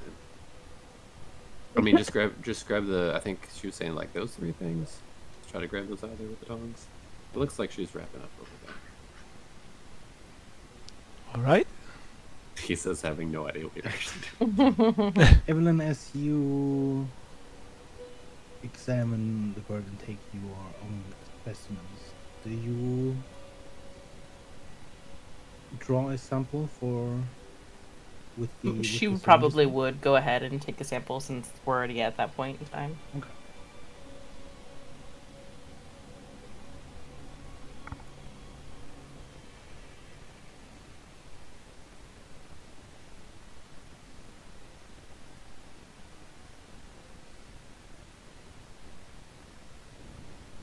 And eventually she'll make her way back over, but I don't know if Okay. you guys will try and get the magic items up before she does.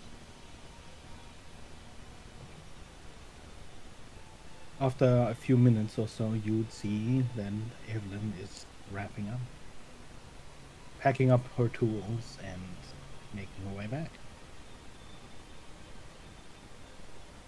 Figure Silas has the fastest hands, so I'm just gonna Yeah. kind of let him do that. I will try and get those things out, I guess. I don't know if I can use the health action, but I will. Go ahead and possible. give me a sleight of hand check real quick, just for one of the items.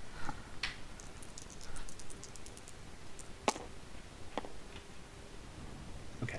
16. Then, one by one, you pull the items from the pile. Immediately, you see this hot glow begin to decrease.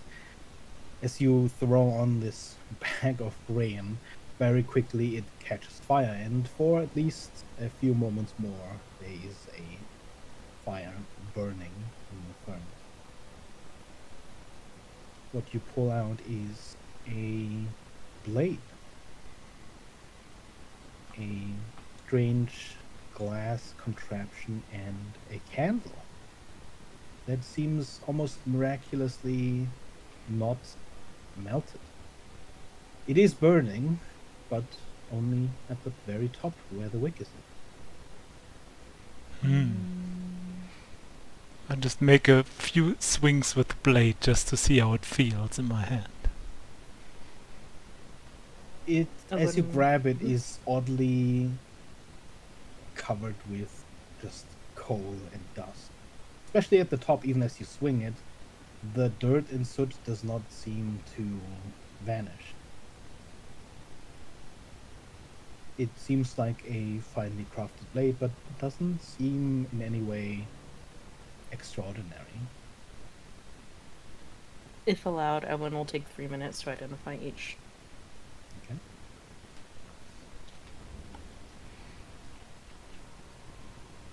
Blade doesn't feel special to me, to be honest.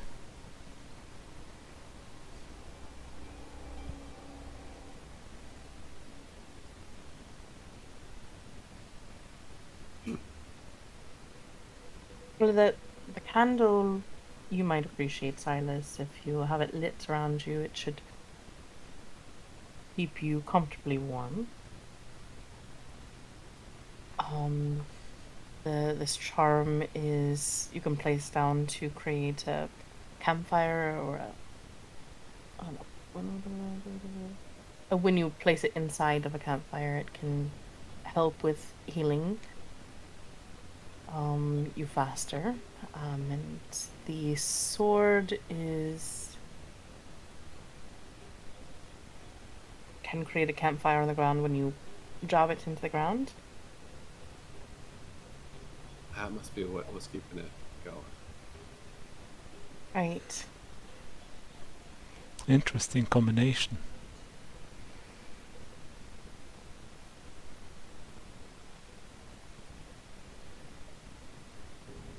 Well, they might prove helpful, if nothing Yeah. else, to keep warm. Yeah. While we continue forward in this place, at least while we're here.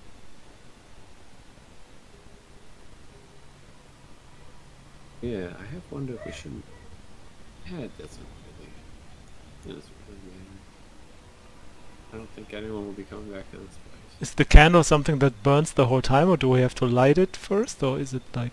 How The does candle's it work? already lit, and at the moment, I imagine you can blow it out, but it seems to, as long as it's lit and giving off light, then as long as you're within that area, you should stay comfortably warm. Okay, I'm just thinking about storage solutions for a burning candle, that's why I'm asking.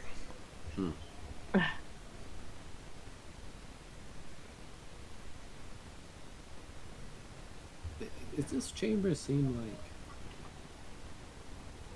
It's kind of weird, right? Like having statues around middle thing.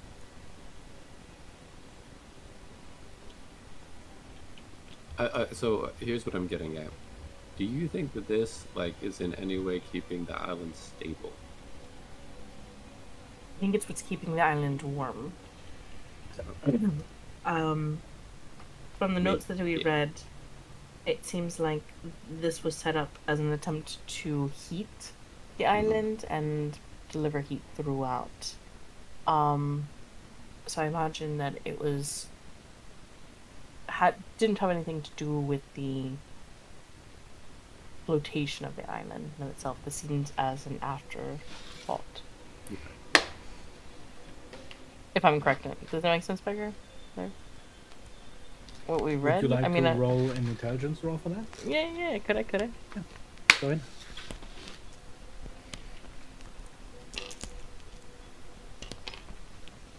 Oh, that's a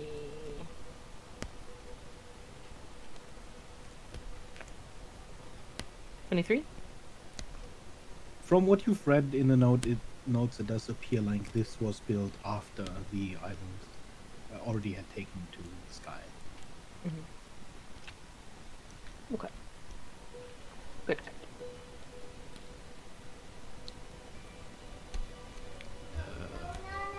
Okay. This feels like what they were talking about, like an altar chamber.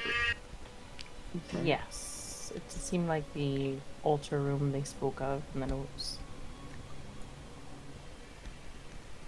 I feel like well, you guys can check out that. I'm gonna say a quick prayer for the frozen people. Since they indicated they wanted to do that. Of course. And we've seen a lot of undead, I feel like it might help, you know. Dispel it, maybe? Maybe not, don't know. I Leave don't you have to do any that. idea which one of these statues or all might represent this nearest, but I'm just gonna like over here Mm-hmm. and try to give a prayer for the undead Tritons. Okay.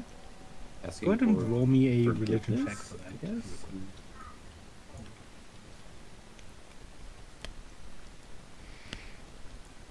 Basically, like, let their undead souls be at peace or something. Not great. Mm-hmm. You're not really aware of the customs, what kinds of prayers, or the language, but you put in your best effort to say a few words in reverence to potentially guide the souls that are clearly stuck on this island to maybe find some rest. They kind of like awkwardly walk away. But you guys might have commented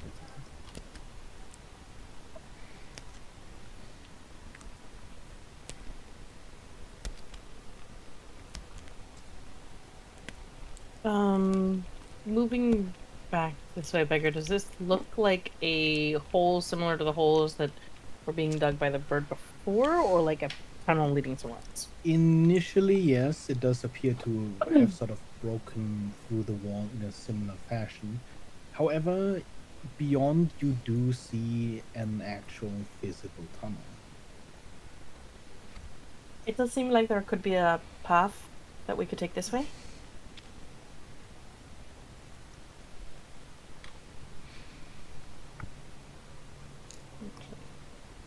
Make your way there.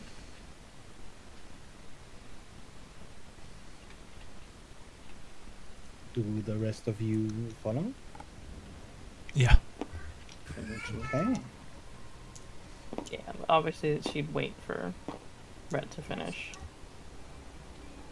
prayers, but then would continue down it.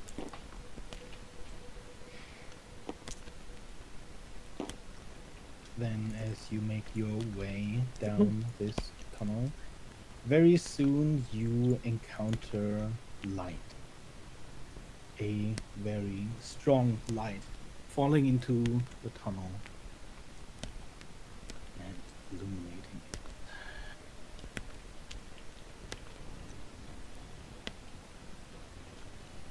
The Accompanied by this light is a very strong wind.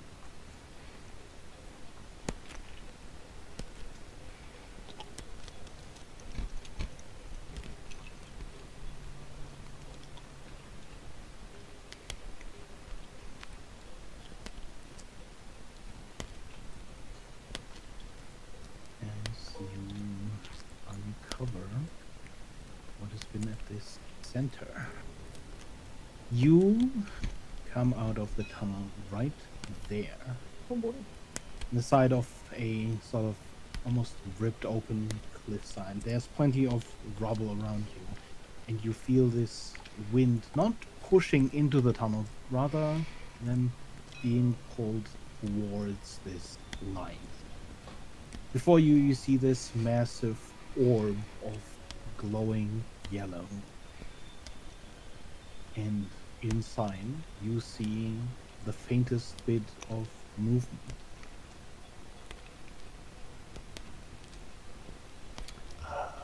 Huxley, go ahead and roll me a nature or survival check. You may roll with advantage.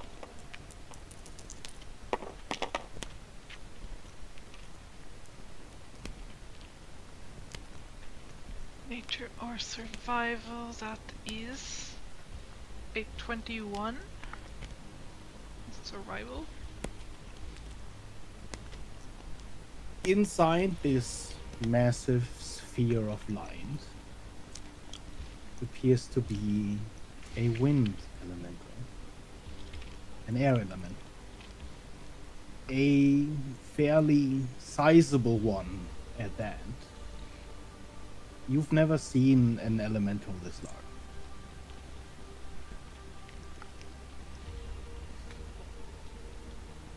Look at that. What is that thing? It's an air elemental. Why can I be so big? As you observe the elemental, you still see these tornadoes moving around. As they move around, they destroy the cliff's edges. Some of the houses, many of the houses, in fact, are completely broken and ripped apart, save for one house at the very edge, which seems oddly intact despite the tornado's path going right over it. Even as the tornado passes over you and you feel the immense wind sort of ripping at the ground and at the rubble that is all around you, it doesn't appear like the tornadoes have noticed you in any way yet.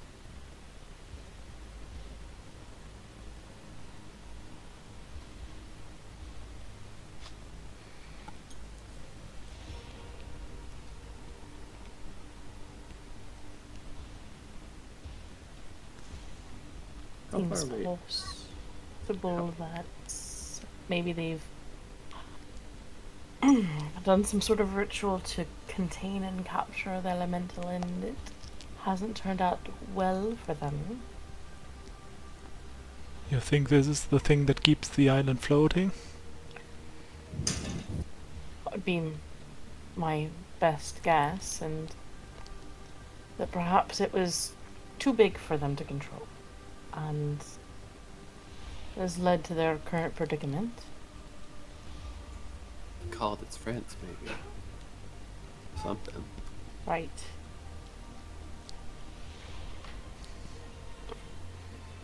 I'm really curious about that house, though. Yeah. We might be able to find some answers if we can make our way over there. Yeah. How far away you think that is?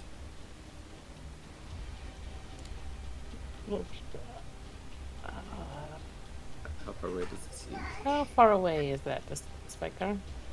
Let me quickly double check if I can adjust the grid accordingly.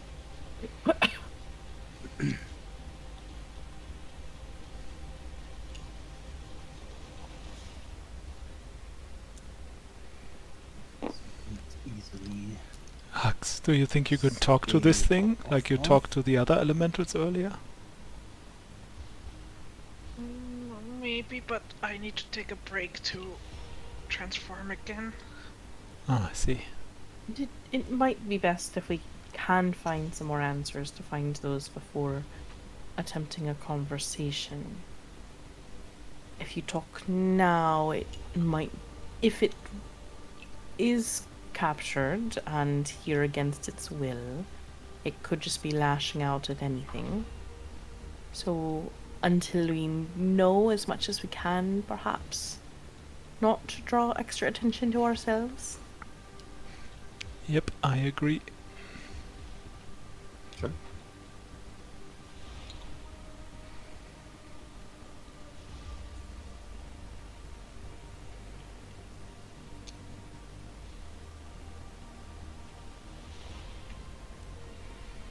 Okay, grid should be mostly adjusted. Say it looks like a little over 200 feet across, and include the altitude. And are we on one of the lower levels, You are on the first level down. like There's this sort of 30-ish feet? basically right underneath this house, Mm-hmm. in that rubble, there is the tunnel hole which leads through. So just a little bit further away than 200 feet. Okay. I'm thinking, like, we could get past with the dimension door. Could also sneak around. Could also be that, yeah. Well, we could always attempt to sneak around, and then if need be, use the dimension doors. That's a good idea, yeah. I don't think I've used mine. Let me make sure.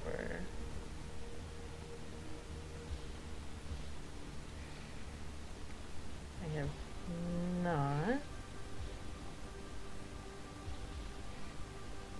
So if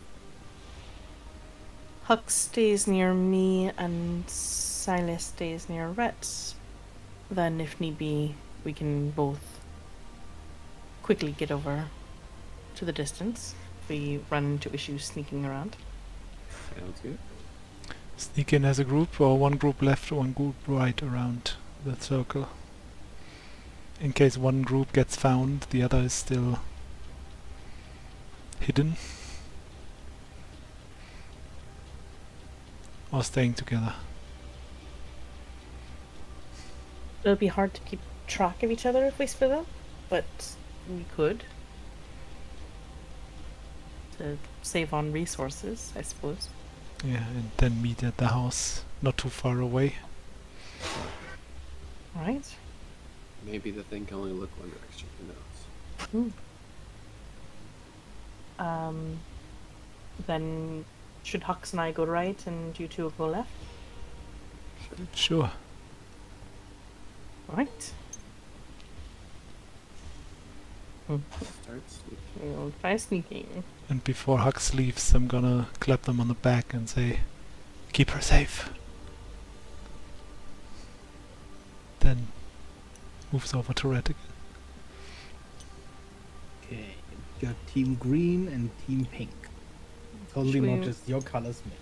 Should we move our markers onto the injector thingy so that they track the movement? You can, yeah, if you want to. Gonna cast Pass Without Trace. I don't think it works. Oh no, it does. Maybe? Pass without trace. Nice. Just very small, because Yeah. on a bit of a different scale. Makes sense. Okay, so we are going to be in a sort of even turn order, just so I can keep track of the tornadoes. So go ahead and take your turn. How far do you move? And what the actions you take? Team Green, I heard pass without trace. We're just sneaky. Did you do the the spell before we split? I don't think it carries once you leave the radius. Oh, it's a radius Once thing. you Yeah, leave okay. the radius, Yeah. you'll be without. from I the- see. Like the first few seconds, you can maybe benefit from it. Nice. For 5 feet. Probably not dashing for the sake of sneaking. And probably trying to be cautious of where the tornadoes are. So if they come close, we can try and hold on or grip onto something so that there's not an issue from the tornado sweeping someone away. Evelyn would probably go ahead and actually take her grappling hook and just kind of do like a quick tying it, like connecting it a bit to like hooks so that they stay together. Yeah.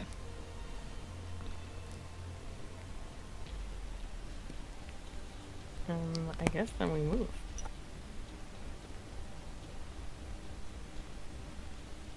Evelyn can only move 30 feet without dashing. I don't know about Huck.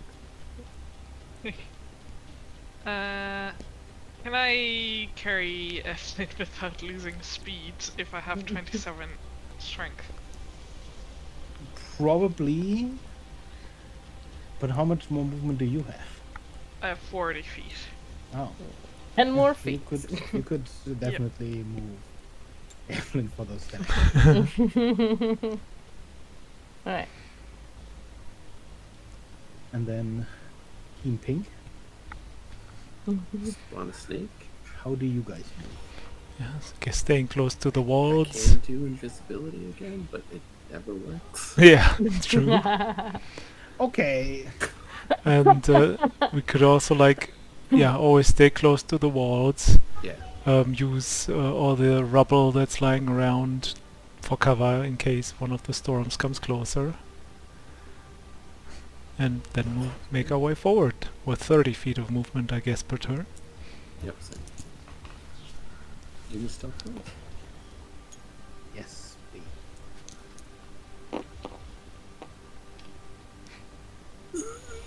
Okay. Well, that's not good.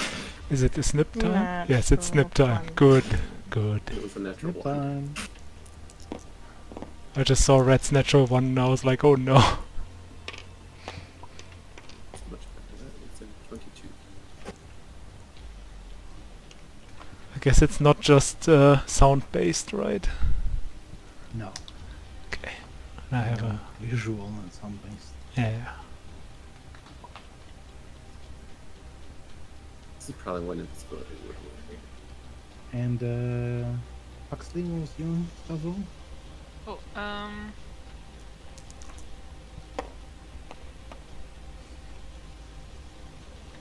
Wait, 21. 30.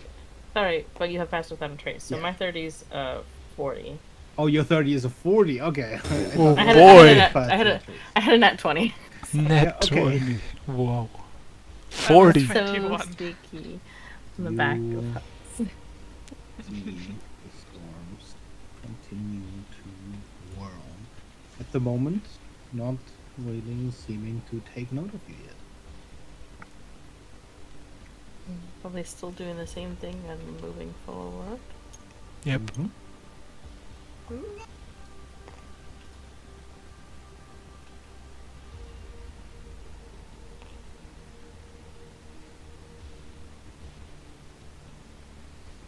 And then give me another set of stealth roll.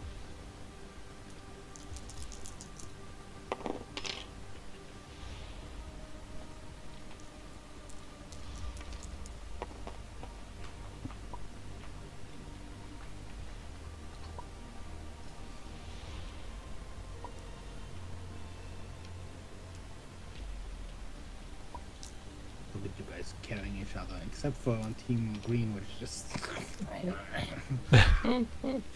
So sneaky.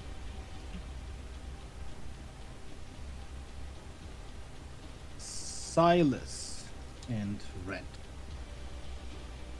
It's difficult to sort of really see any sort of eyes or a head of the wind elemental trapped within the sphere, but there is this sort of condensed beak almost pointing in your direction. As you observe the tornadoes around you, however, it does not seem that they have changed their movement in any way.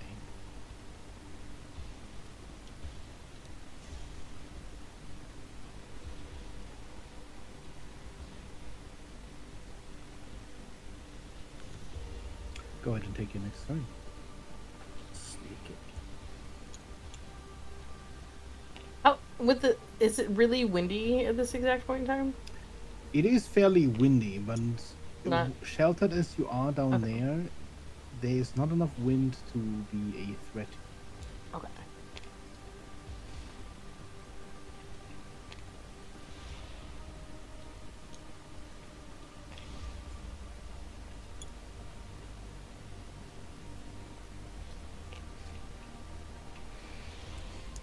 Kind of up this water. So I Go ahead and give you the next set of stealth rolls. No, I'm using all my nat 20s. No, wow.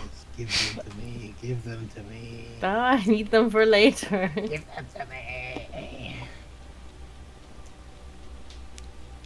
Right. You continue on, and Silas and Red, you sort of see this condensed wind beak following your path. But other than that, nothing changes. It's gonna be fine. Go ahead and move.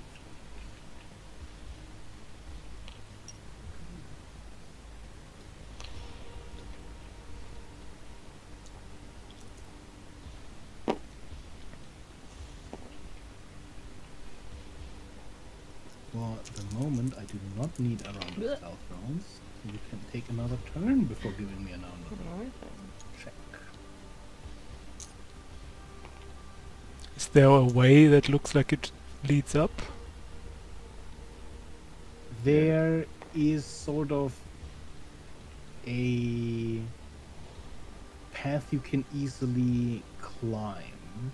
There is a sort of lower ledge on your side which seems to lead into a crevasse which seems largely destroyed with rubble, but that you could probably fairly easily climb up. At this structure over here, there is a ladder. Wanna climb up here, Red? Yeah. Okay, let's go.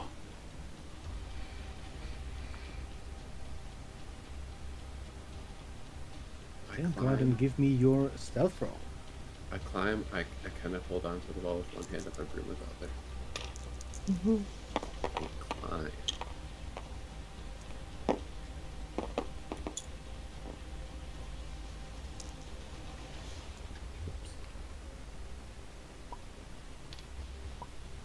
Another stealth. Mm-hmm. What? Ooh. Climbing's a little obvious. Okay, as you start climbing up the side, and as Evelyn and Huxley climb up the ladder, I assume,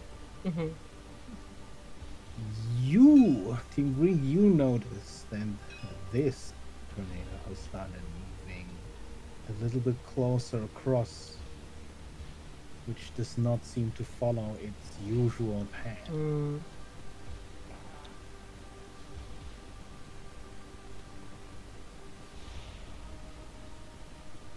And both teams are now atop. Is there an obvious way where there's a door? There That can is be- a door right at the Okay. end. Nice. The half staircase sort of leading up to it, half broken through constant winds. The door seemingly strangely intact. Alright, let's go in there. I get to like right here. Should we try the door? the door is locked. Can we see Rhett and Silas? Yeah, surely. Probably, yeah. Door's locked.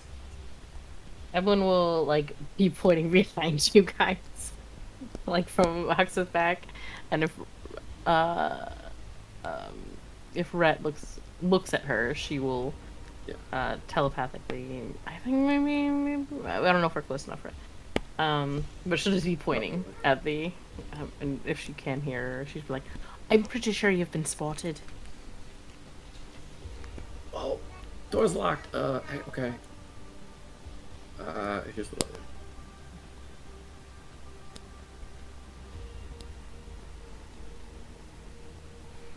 I'll do. Can you get here in this turn?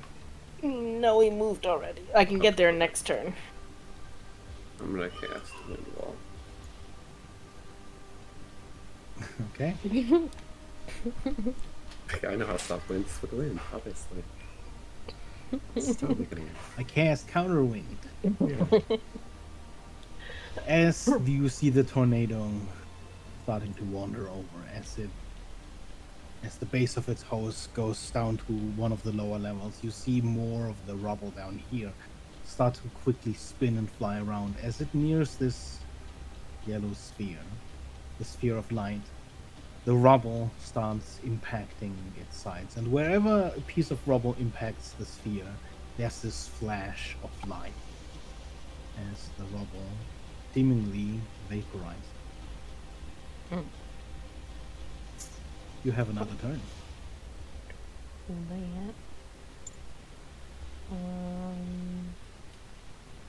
Can get to the door. I can jump off of Hux and try and quickly pick the lock. Mm-hmm. You hop off and go ahead and roll me a sleight of hand. Another nat 20. I'm so mad. That's 30. With a quick motion, there's this click and Technically, the if we door use tools, would make that a 34. is open. As the door swings open, you see a hallway. Try and move inside quickly. Okay. Close the door behind us. You quickly run inside, slamming the door shut behind you. Gonna stop the window. Okay. Not interested. Just leave that here. Let's hope the house still Do you holds. move immediately or do you wait to see one happen? Ellen would probably initially take a quick glance around just to see if she can inside the house, making sure there's no like immediate threat as soon as they got in here. Mm-hmm. There's this moment where you pause and you look around and you see windows and the door, sort of any light that's coming through slowly darken, and then you hear the windows rattle and you feel the door rattle right behind you. But after that long moment of nothing really happening, no glass breaking, the door not flying out of its hinges, the rattling stops. And slowly light returns. Right. Guess we move down the hole. And we'll move forward. I guess trying to keep an eye out to make sure there's no like detect magic up to make sure that there's nothing magical that's dinging out of like, hey, there's a trap, and also making sure to try and keep an eye out to make sure there's no Also, traps just if there's to nothing let you two know, because Red saw it, that the elemental, I think, was watching us, but didn't change the course of the storms. Only when the storms kind of saw us, so it could be that they act separately, have nothing to do with each other somehow. I don't know. Just Yeah. something to keep in mind. I mean, I Yes. feel bad for the elemental, but I also don't want to quite release it yet. But Right. let's find out if there's anything. Down. Do you think there's a door down here Mm-hmm. or two? There is a door that you know from its construction would likely lead outside. I don't want to open that door. Mm-hmm. Open the other door. It swings open. Oh my god, it's a library. You look and turn inside this large room where you see a number of scrolls just lining the walls. You see books, you see diagrams even at the far side, and you see someone sitting behind a desk. Frozen solid, translucent, much like the others you found. I'm gonna whisper back to Rhett. Oh no, glance back to Rhett and telepathically state, it is a library of sorts. Potentially more of an office, but maybe keep an eye on Cyrus. I knew it. And he's the rest of us. If you see a door, you run through it first. There's a few doors. Run through all of them. Is this a door outside? Do it now. Are these windows? All of the other doors appear to simply lead outside. You see the light from outside, sort of through the cracks of the door. I think they all lead outside. Why am I They supposed to could go still. through a door, Red? No, that was telepathic. That was Oh, that- telepathically okay. to Ellen. because okay, he said that to Evelyn. Okay. Yeah. Moving closer. Is anything ping with magic? As the office? As you move closer, you see definitely magic ping or something on the floor just beyond. On the ground appears to be a bow and an arrow that seems vaguely familiar. Curious about this pose, whereas others were frozen sort of mid-movement, it almost appears like he was simply holding something in his hands, almost as if presenting it, where you see a scroll lying across it. Does the arrow on the ground look similar to the arrow that we found in the other room? It looks almost exactly the same.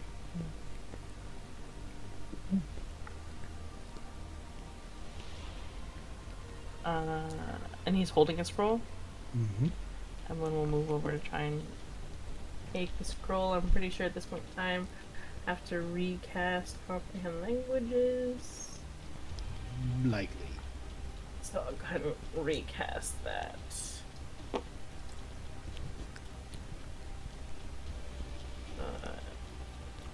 You pick up both bow and arrow, and you unfurl the scroll. And as you can go ahead and read what is on the scroll and look at the items, I would say let's take a 5 to 10 minute break. Okay. And I will be back in a moment. All right. Sounds good. Oh, look, a pose that requires attunement. What will you do?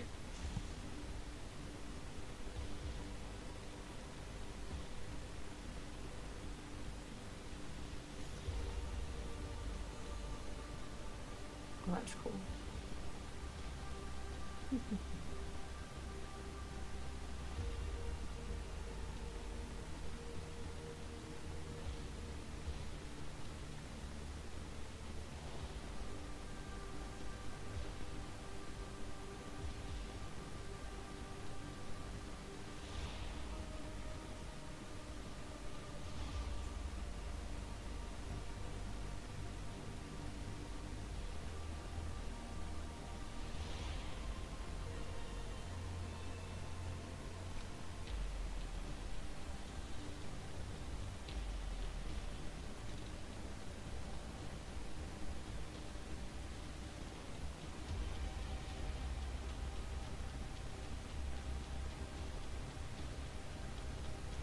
So did they run from the blight?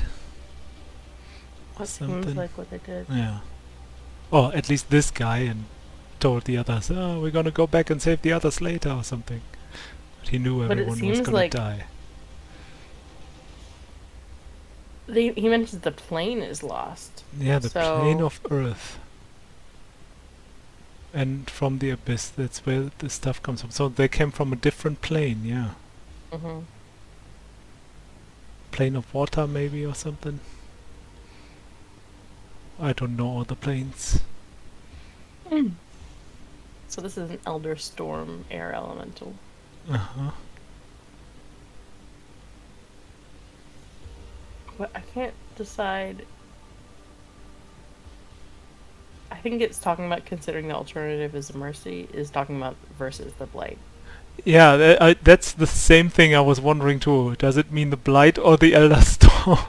It's not Right, really... I'm pretty sure it means the blight. Yeah. And I imagine the reason that they didn't free the Elder Storm is because as soon as you free it, they would plummet to the ground. Yes. I guess so. Okay, okay.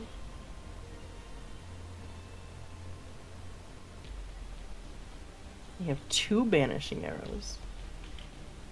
Yes.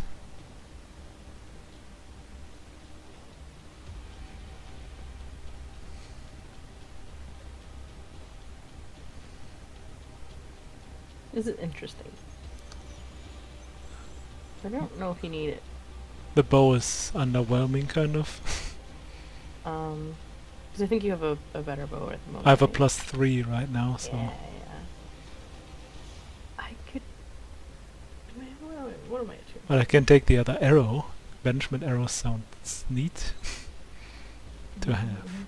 Yeah, for sure.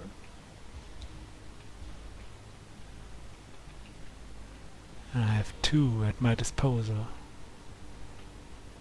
I guess the bow is something we could sail at a later point or something. If we don't need it. Yes. True. Oh, I have to go let my dogs out. I will be right back. Yep. Evelyn would read aloud the letter. For people. If anybody hasn't read it. I don't know if everybody did read it. But we kind of then reiterate back. So it looks like they were escaping the blight. It's interesting they think it came from the planet Earth. Right, and the abyss. Yeah. Remind me here, is that like, do you think that means an abyss like somewhere deep, or the abyss as in somewhere... Is the abyss and Nine Hells somewhere different? Would Evelyn know this beggar? Or would this require a roll? I don't... Go ahead and roll me a history check. In terms of Right. the planes in general, what you would know is then the abyss is a different plane from the infernal hells, but the two are closely connected. Right. That's a...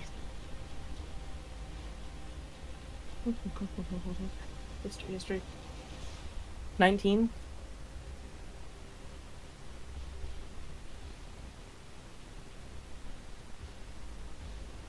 There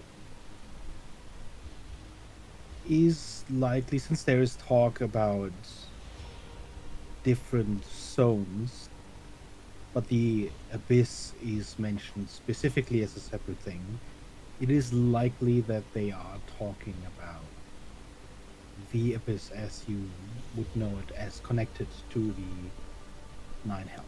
Well, not the Nine Hells in this world, But to its the own Infernal plane. Hells.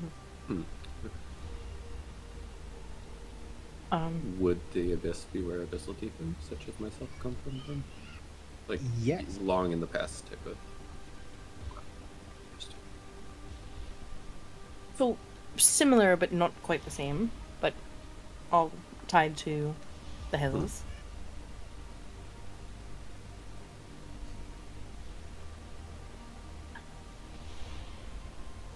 And this isn't the first time we've heard about the blight being in the abyss, correct? It is to me. I don't know. Maybe I'm just remembering something poorly.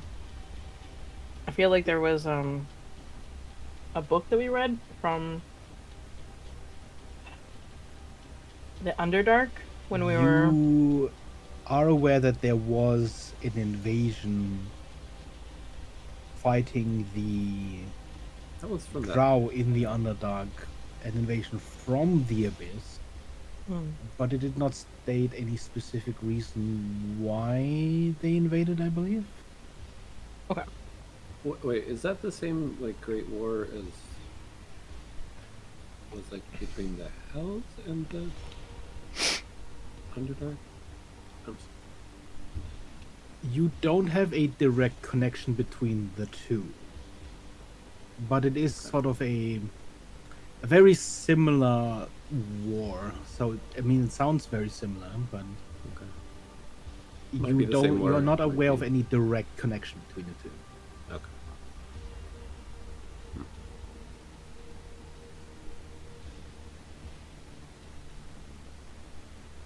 Seems like they simply were finding the least horrifying way of dying, by their account. I mean, I guess. Well, they're all gone now, though.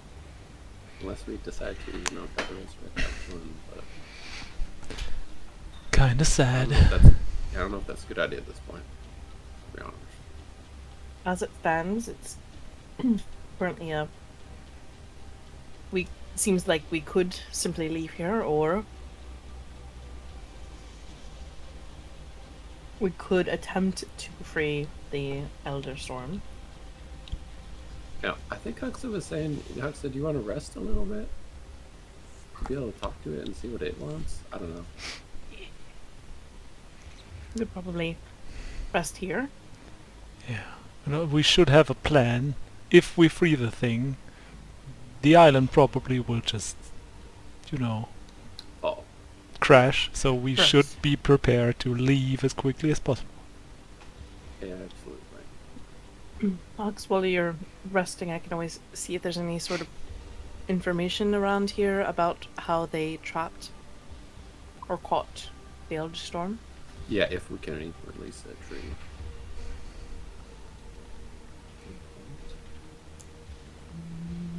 Edmund will begin her search, probably on the table at the moment, to see if there's any notes about that. But depending on how long if other people are helping look around, or Yeah, sure, I can try to help. Does the Well, fireplace... Across the table, you see various notes and diagrams that appear to form some sort of map again. Much like the map you found before, it seems almost not to contain any physical islands as such. It almost appears like a map of either water currents or air streams.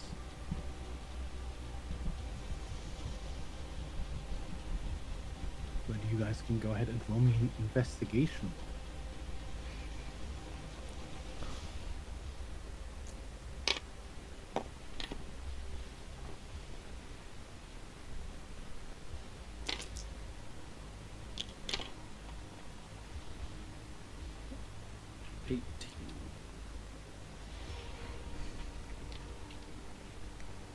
$24.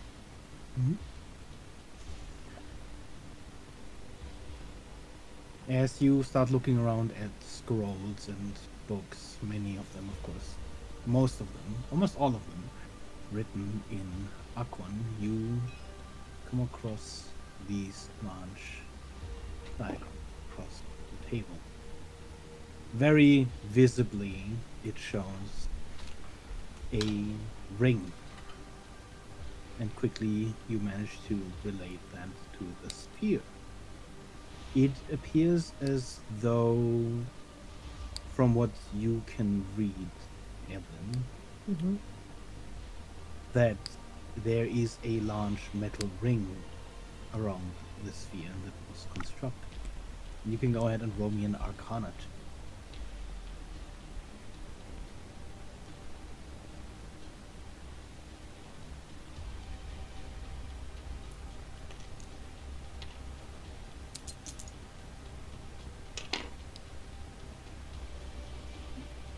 Um, 29.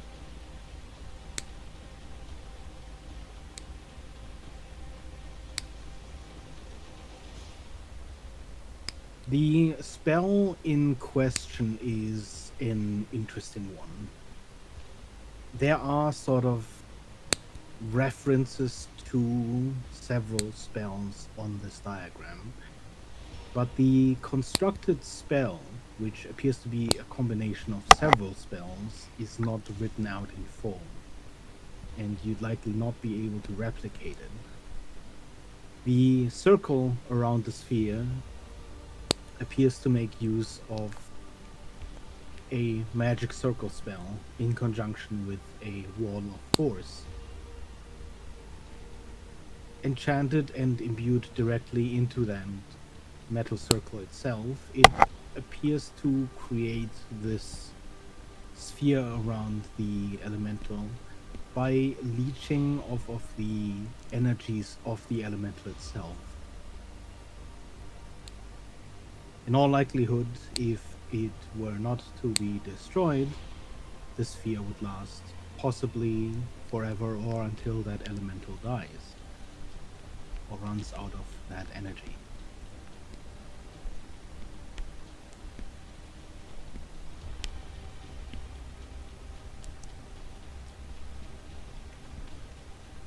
If you were to try and destroy the sphere, it would likely be possible through either disrupting the existing spell itself or by destroying the metal ring that surrounds it.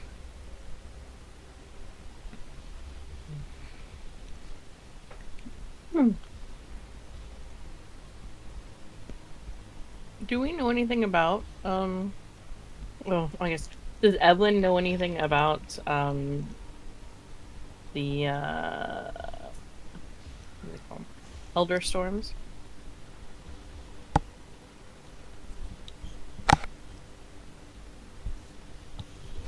You'd probably not know any specifics. I'm not gonna make you roll Mhm. on that. You probably would have heard of it in the greater context of elementals. That, you know, the largest wind elementals are called elder tempests or elder storms. Simply, you know, extremely large and powerful wind element. Air element. Mm-hmm. In relation to potentially like a djinn or something like that, are they theoretically anywhere close to that level? They are air elementals as well, but they're usually much more primal in nature. Mm-hmm. It's very easily possible that an Elder Tempest is much stronger than a Djinn is, but at the same time, not as intelligent or conniving as a Djinn. So whereas a Djinn would be more like a human spellcaster, maybe a Elder Tempest would be more like a barbarian or a beast.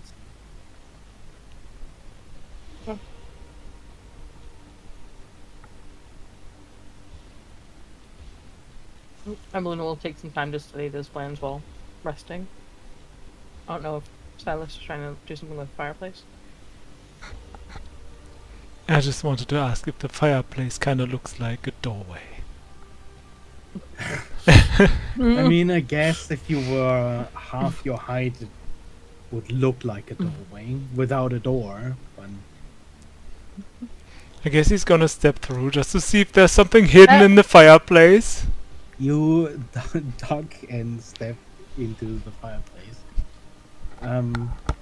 You sort of, crouched in the firebox, and you do see a chimney going up, but there doesn't appear to be anything in here except old logs and ashes. Just making sure. Wow. If you wanted to warm up during the short rest, you could use the. There's a primer.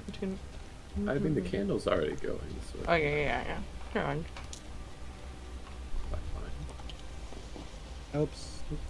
Didn't see that.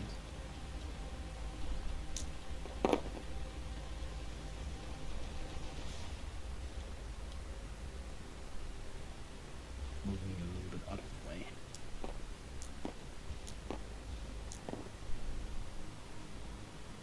Is there anything else of interest if I were to comprehensively pictures and just kind of browse books? Go ahead and roll me an investigation. That was the 18. Ah. You find a few interesting mechanical blueprints. One machine in particular which appears to further refine fuel, which you can only sort of correlate to oil of some sort, to a denser, more viscous material, likely to be fired in a machine that requires much larger amounts of power.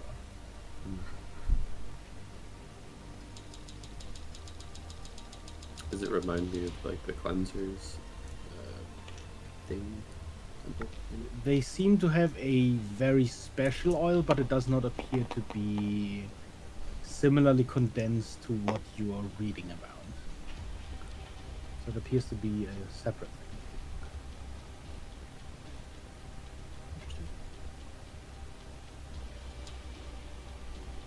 I think other than that, just happy to rest a little bit.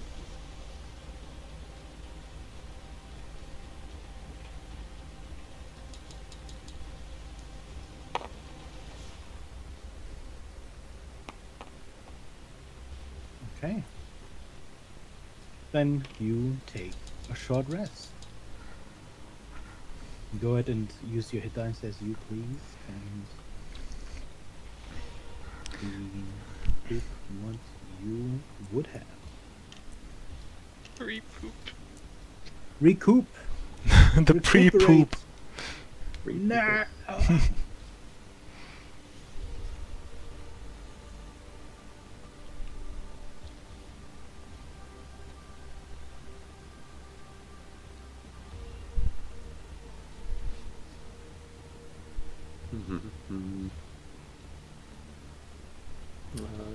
Okay.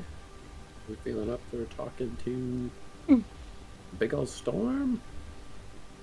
Seems real powerful, but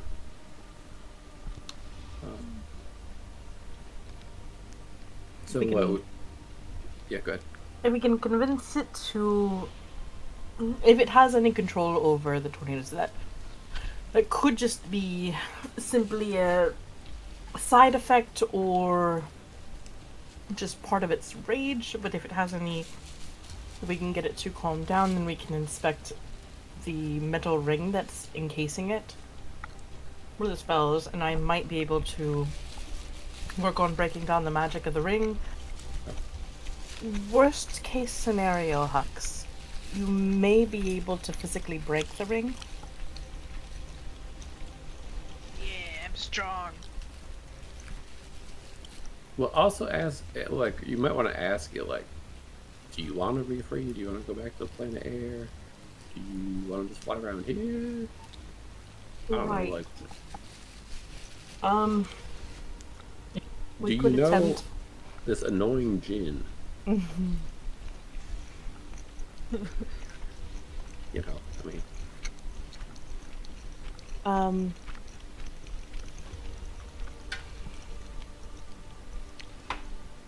We might be able to use one of the arrows to send it back. Yeah, if it wants to go. If it doesn't have a means of doing so itself.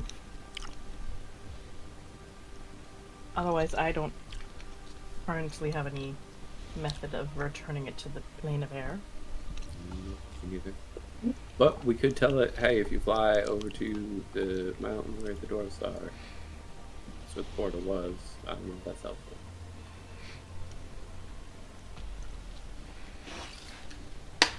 I don't think elementals probably read maps, but maybe. So, potentially sneaking downwards, or at least finding it in the best time to leave when the tornadoes aren't directly on top, if they've been watching the door. Or we could use one of the other doors to leave. Maybe moving down closer to the sphere. Beggar, did it seem like there was any way to get more approachable to this metal layer, like this metal ring? You were on this first layer down, Mhm. but there is another layer down, which would be on top of that metal ring. I would suggest not getting too close to the barrier itself, as well, theoretically, a wall of force should just repel. It did seem to be destroying objects that were tossed at it. So we need to focus on the metal ring. Wall of force. Can you talk through wall of force? Wall of So. force.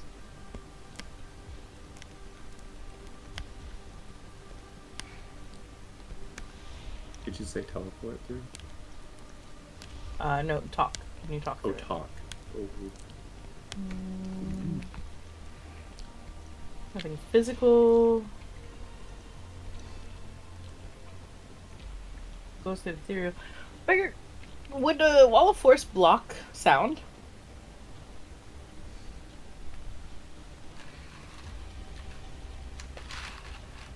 I believe so, yeah.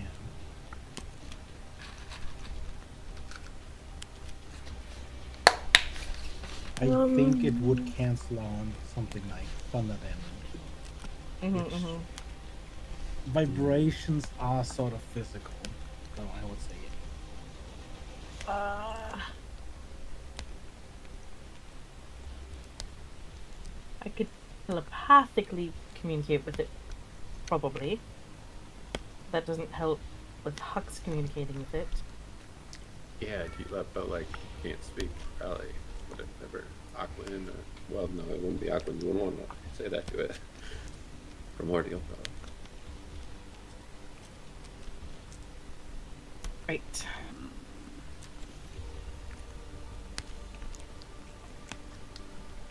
So we can't talk to this thing? Is that what you're saying?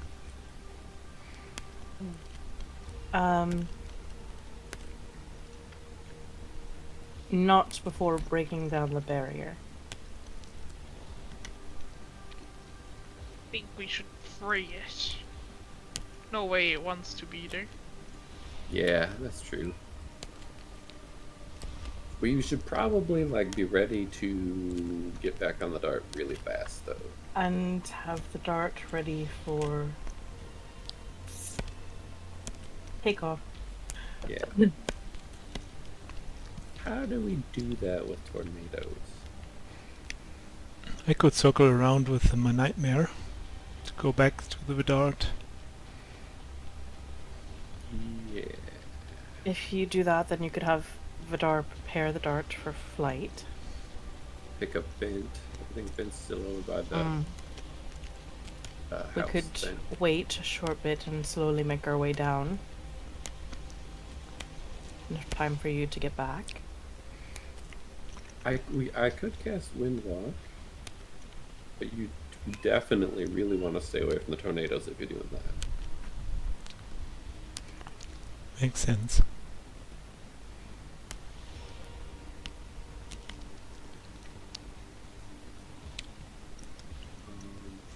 What do we want to do?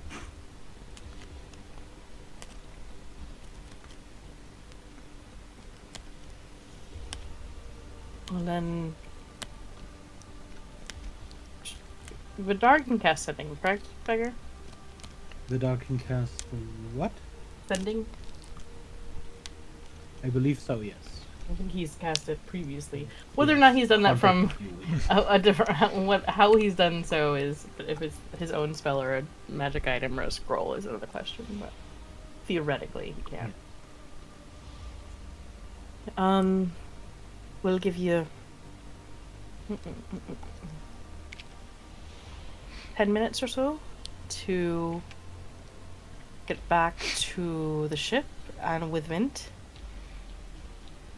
Yes. Silas and Vidar should be able to let us know that he's received the message and that you're on the ship. But we can wait about 10 minutes or so before heading down. Sounds like a plan. If someone flies the dart away into safety, I can teleport everyone into the dart, I think. How long does it take to teleport? Good point. One action. That sounds pretty good. Oh, and Do you want Windwalk as a backup? I mean, for Silas to get over there easily too. But it do you not can't, care? it can't hurt to have it, in case something goes wrong. It doesn't take like a minute to change back and forth. Yeah, it takes a while. But like, I don't know if we fall into the ocean and get separated or something. I don't. Yeah. It's not bad to have it as a backup. I'll just cast that right now then. On bottom of this.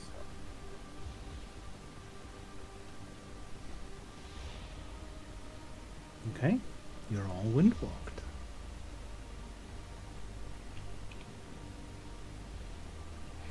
Right. I guess using that would make the most sense for me right now, instead of using the Just give a wide berth to the tornadoes. yeah. Have Vidar send a message to us as soon as you are ready. Yeah, I will go to Vidar first to let him know what's going on, and then I will bring back Vint so he can figure out what to do and what to tell you. Vint's not too far away from the ship. It should just take him just a quick moment. So if you Yeah. grabbed him, then we would know if Vidar sends the message that you are both on the ship. Alright, will do. Okay, so do you grab wind first? Or? I will grab Vint first. Okay. You turn to wind, I'm assuming. Yes. Do you still use your speed? I will open the door beforehand. Yeah. You open the door. And stand outside. Because now I'm between very two fast, buildings. right? Between the house and the structure on the other side.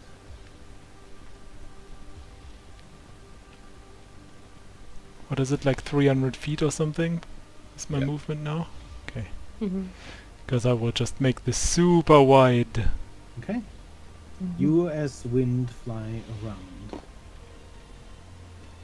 And I guess you hadn't technically seen before the markings, skulls, and what appears to be several small airships of some sort. Uh-huh. As you wind walk around and retrieve wind. They look really cool, but I'm not being They look distracted. cool. They're right now. probably busted up. Yeah. Probably. As you and Vint make your way back to the dart, you find its main door closed currently.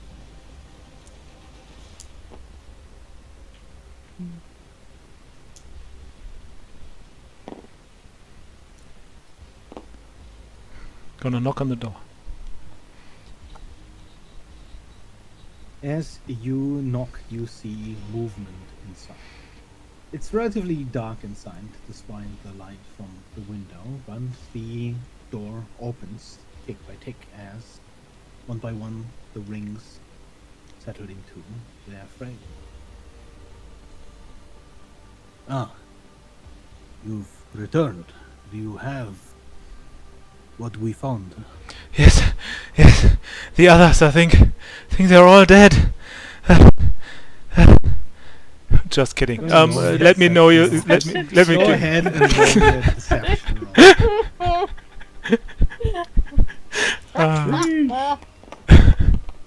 Oh my goodness. Oh my god, what is deception? I've never rolled deception with this character. Oh, it's +1, it's 12. You see Meda's face will not change. Yeah, just kidding. This is the thing, and I explain him what the plan is and what to do and what we're maybe doing and not doing, and that he is supposed to let them know. An elder storm. Yes. Where did you find all this information?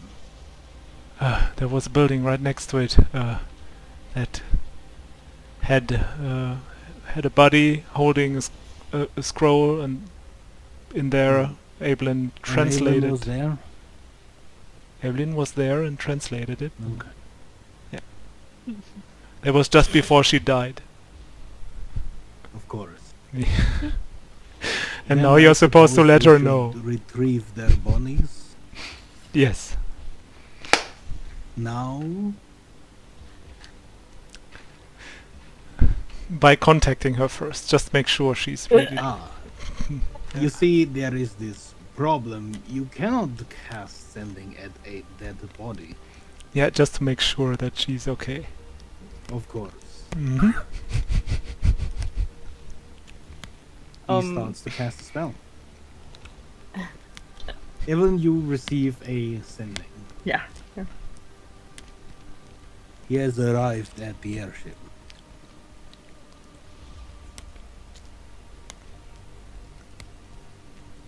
Good. We're going to attempt to free the Elder Storm and make it back. I have the notes.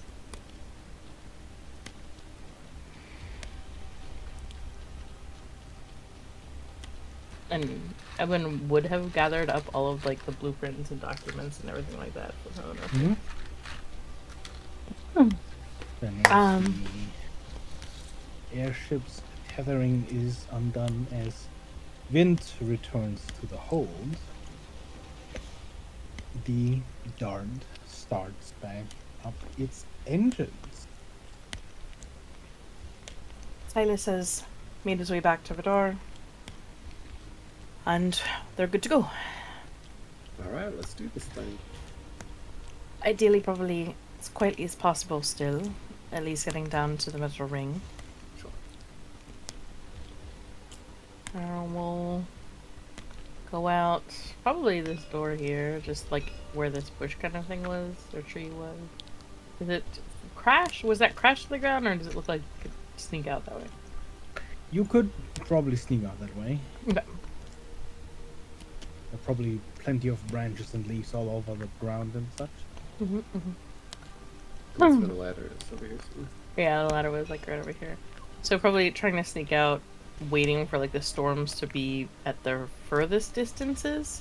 Probably just wait maybe an extra rotation or so. And then make like our way. Ooh. Make our way out.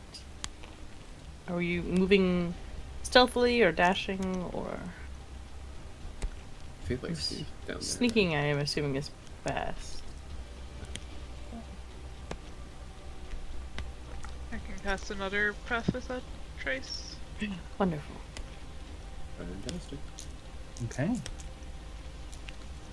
You can go ahead and give me stealth rolls, but I'm assuming with a +10, you'll probably pass the group check with flying colors. Yeah. 39. Yep. 33. Yep. Yep. You manage to stealthily move down as you wait for the storms to be at the perfect distance away. And go down the ladder. And is there any clear way to go down? Like, obviously I could use my grappling hook, but is like there an easy path down, or? To the metal ring, Mm-hmm. there is probably several ropes, and there are platforms, wooden platforms in between the metal ring and the sort of cliffs above. Mm-hmm, mm-hmm. So even if you were to jump, it would only be sort of 5 feet at a time. Fairly Gotcha. easy to climb up or climb down. Okay. Probably make our way down at least to the lower platform. You have detect magic up? I do, It is but blindingly bright. I'm gonna have to. I figured I was gonna have to drop it, so yeah, I'll drop As it. much as it is already bright Mm-hmm.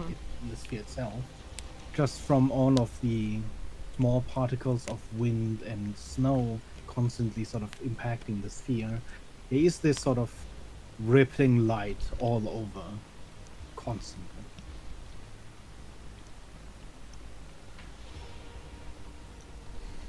I think we could have gotten down to like the wooden platform, but I think that was our move. Okay. Yeah.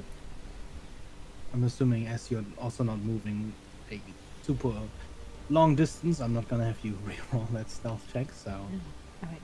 feel free to take your turns at the moment. You are sheltered enough from view and the storm, and you do not need to worry about the hurricane. Then dropping down to the metal circle, probably. Mm-hmm. Evelyn at least would drop down there. I can try and dispel it first, but if that doesn't work, Hux, you could try and take a few swings at it. As you jump down, Mm-hmm. it is surprisingly temperate down here. Mm. In the cold that is surrounding you, you'd expect metal to be coldest of all, but Mm-hmm. it is surprisingly warm to the touch. It does not give off a large amount of heat, but you can sort of feel it through your shoes, and it's not icy cold. Do be mindful that if I do dispel it, it could quickly break the barrier. We'll be in a whole different ball game if you don't talk quickly. So Hooks, be prepared to have a conversation if this works. Yeah, I'm gonna sit on my broom. You should sit here with me, Evelyn, just in case it like suddenly drops the world around us. Right, that's fair. I'm going to primarily focus on this though. Of course. Yep. I'm just gonna like have a hand on Evelyn as she works on it, so I can make sure she just doesn't fall if the ground falls away, type of thing. Guess I'm gonna hold an action to wild shape in case it drops. Okay.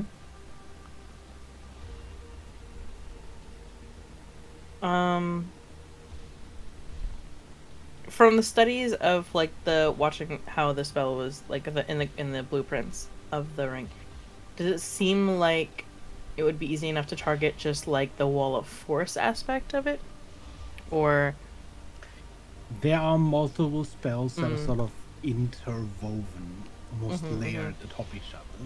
so it would have You'd to be probably have to one- target the spell as a whole, okay. or the barrier as a whole. It's not really easy to differ one of the spells from the other. That's fair. Alright. Then everyone will go ahead and attempt to cast Dispel Magic. At which level? Or, Dispel at...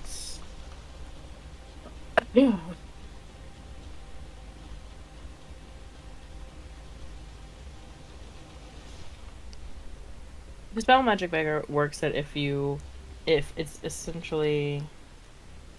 If it's higher than the level spell cast, Mm-hmm. then you have to roll. Mm-hmm. no matter what. So, would Evelyn have expected, like, Wall of Force is like a 5th level spell. The As other you're spells. targeting the sort of layered effect, you would expect it to be a lot more powerful. Not that it is actually a high level spell, but it would Right. certainly have to be dispelled like one. Right. So, the highest level spell that Ellen can cast normally is a 5th level spell. But she would probably assume that it's higher than the 5th level spell, so either way, it's just going to be... This is more mechanics-wise meta. She's going to have to roll an Arcana check no matter what. And the higher level spell, like, between casting it at a 3rd level to a 5th level, if you have to roll, does it make a difference? It would. It would? Okay. Yeah. And It would make it she dependent on the distance. will difference. attempt a 5th level spell. First. Okay.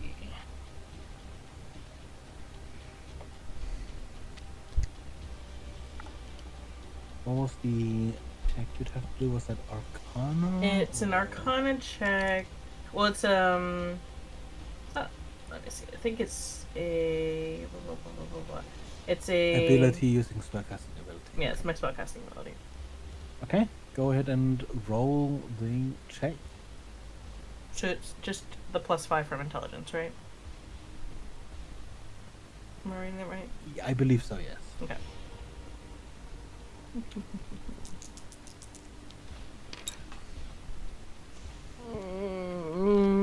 I'm gonna use my stuff.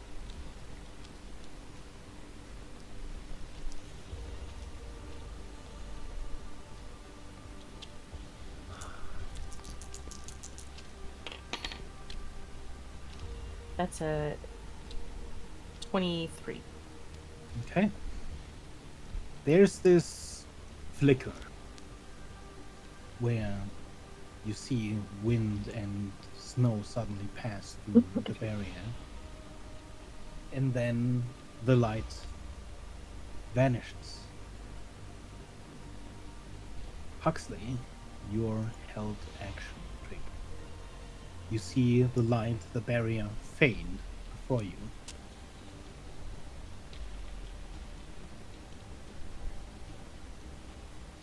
Immediately as the barrier fades, the wind picks up. From Red and Avon, could I please get a con save? As the wind starts spinning. 7.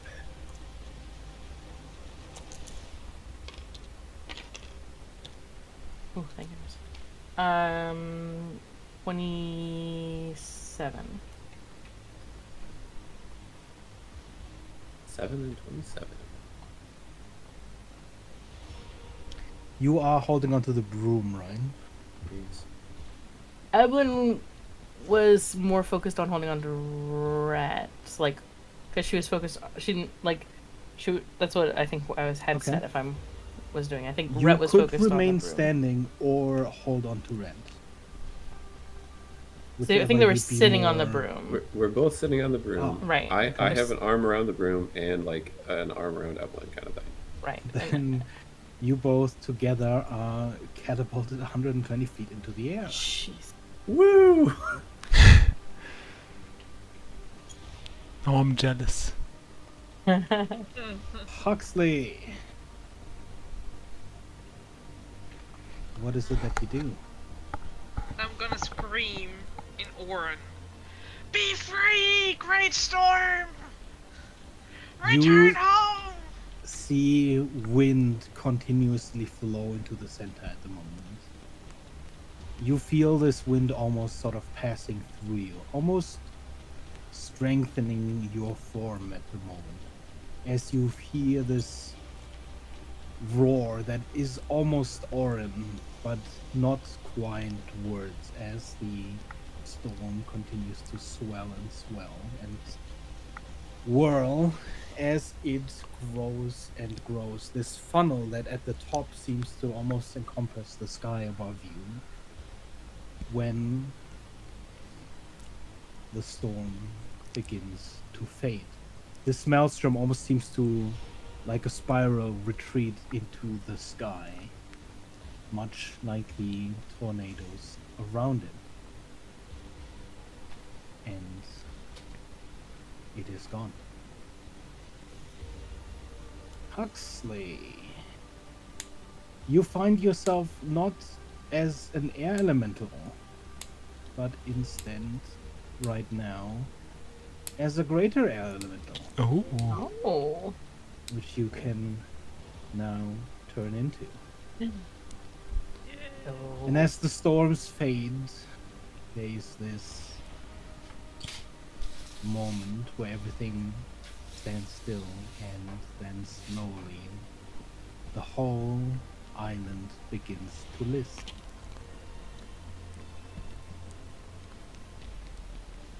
I guess I will like search for the broom and then fly up to it. Yeah. As the two of you hang onto the broom in the sky, through this sort of tumble, for a moment there is this feeling like you lose where up and where down is. But then you catch sight of the island. And for a moment you consider whether or not you are still being sort of tossed away at high speed, until you realize then the island is falling away. One mote of wind flies towards you, Huxley, and now that the island is falling, you see the dart in the distance, idling in the sky. Great. Okay. Make our way over to the dart, probably. Yeah. You see that big storm still? Where did Huxley go? I think Hux is that wind heading right towards us right now. Wait, that is that. That one looks bigger. Than, As Huxley reaches close to you, it does look like Huxley in their air form, but larger, almost a much stronger swelling wind. Edwin will use telepathy, looking to Hux. That is you, Hux? You hear like him talking in ore and at you like whooshing wind and then telepathically like, yes! They're so powerful! Ah! As Huxley talks, a cold wind blows in your face. Oh, It's alright. Hux. It's Hux. Great. Let's make our way over to the dart and regroup. As you fly over, you barely see the island anymore, far below. A small speck at this point falling until it is entirely swallowed by the clouds. And you all return to the dart.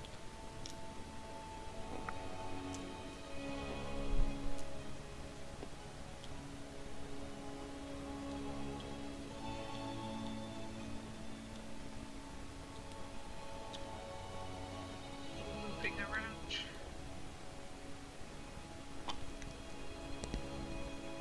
Enjoy being environmental. Just whooshing around the ship. That went pretty well overall. I feel like. Hux, were you able to have a conversation? And this is again trying, once Hux like makes eye contact of some sort, telepathically saying, were you able to have some form of a conversation with it? No. I'm not sure it could talk. Ah. Right.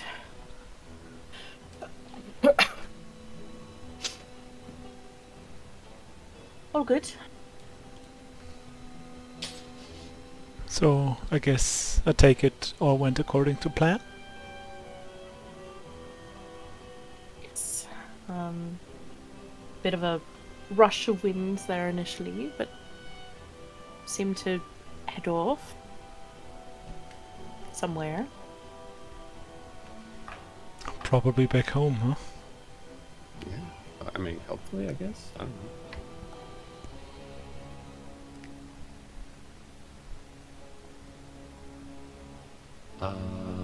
So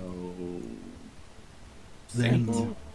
aside from dropping the island, did you find the bird? We Yeah. did. Retrieved a sample and 3 of its eggs. But she'll go ahead and take out the I'll take the sample for now. yeah, she'll take out the sample and hand it over. Thank you. I'll start analyzing the sample for any trace of corruption. But while you were wandering around, did you find any indications or influences of the blight at all? Not on the island itself, but there was this note, and she'll hand it over knowing that if he probably has a way of reading it, he will. Of the note where they talk about, like, the last note that they found. Mm-hmm. Seems like After they're several moments, you see him start to cast comprehend language. Seems they were fleeing the blight.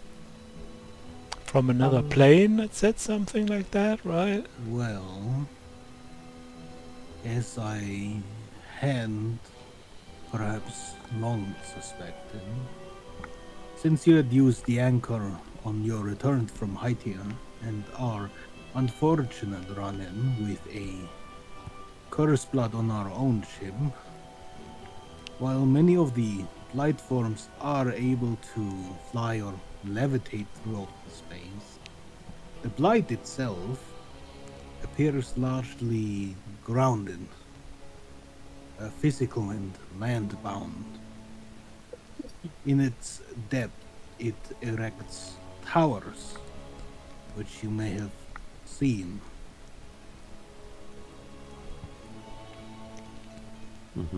Simply to reach greater heights or create its own space.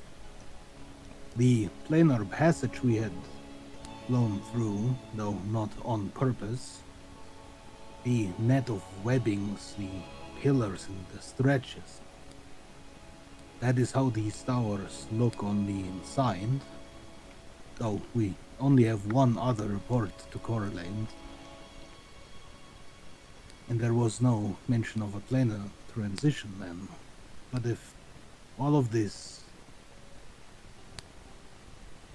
fits together, it may imply that the elemental planes of air and fire are largely secure, and their counterparts, earth and water, are not.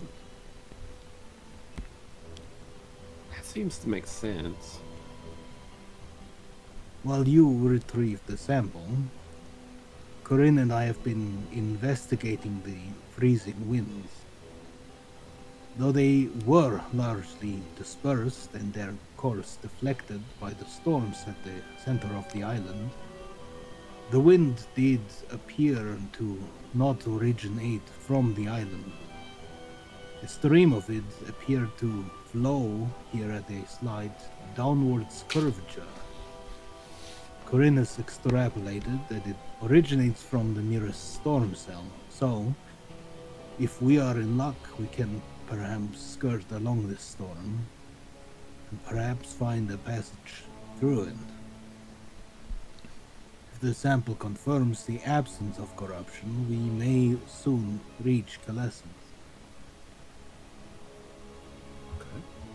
In that regard, there are a few more things I'd like to talk to you about. But for now, you should get rest as I work on the sample. One last thing to get your advisement on. We did find relatively intact body could be possible to bring somebody back. A siren specifically. Do you think that would be wise? I mean, to me, I'm like, if you're the Returning last one- someone from the dead as a strategic move would always rely on what resources you have available. What do you think you can learn from them? And whether or not they were in a good state of mind when they departed. Yeah, I mean, While it is not necessarily a danger to us, it does appear cruel to bring someone back only to dispatch them again. oh yeah, for sure. I wasn't. Yeah, Do you think this person holds valuable information you have not already learned? so I sort of doubt it. But if you were the last, well, kind of looks at Vidar as like, I don't know how many vampires there are.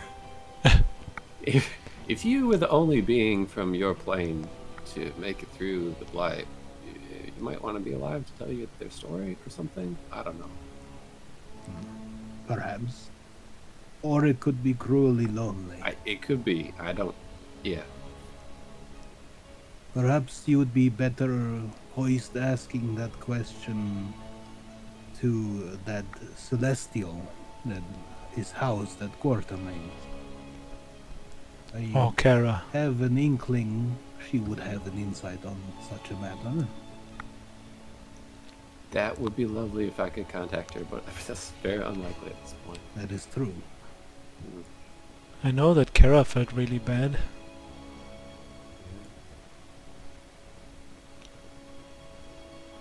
But if Ileana doesn't seem to feel too... I don't know, yeah.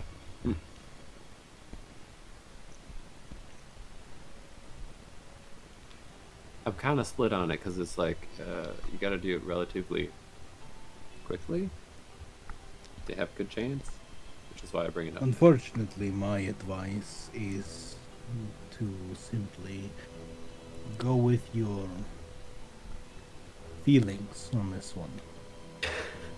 I do not think that we would come to a purely logical solution without further knowledge of what value their knowledge could be to us.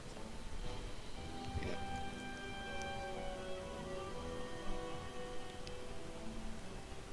Helpful. What do you think, Silas, Huxley, Evelyn? Just bring him back to defeat death one more time? Thoughts?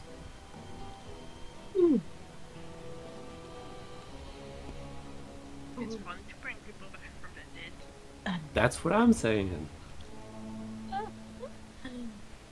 You know, I think you're right, Huxley. You are the one that have retained the wind power, and you're right. We should do it. Silas looks kind of sad now that he knows that this is kind of a Kara situation and he's really not sure to do this.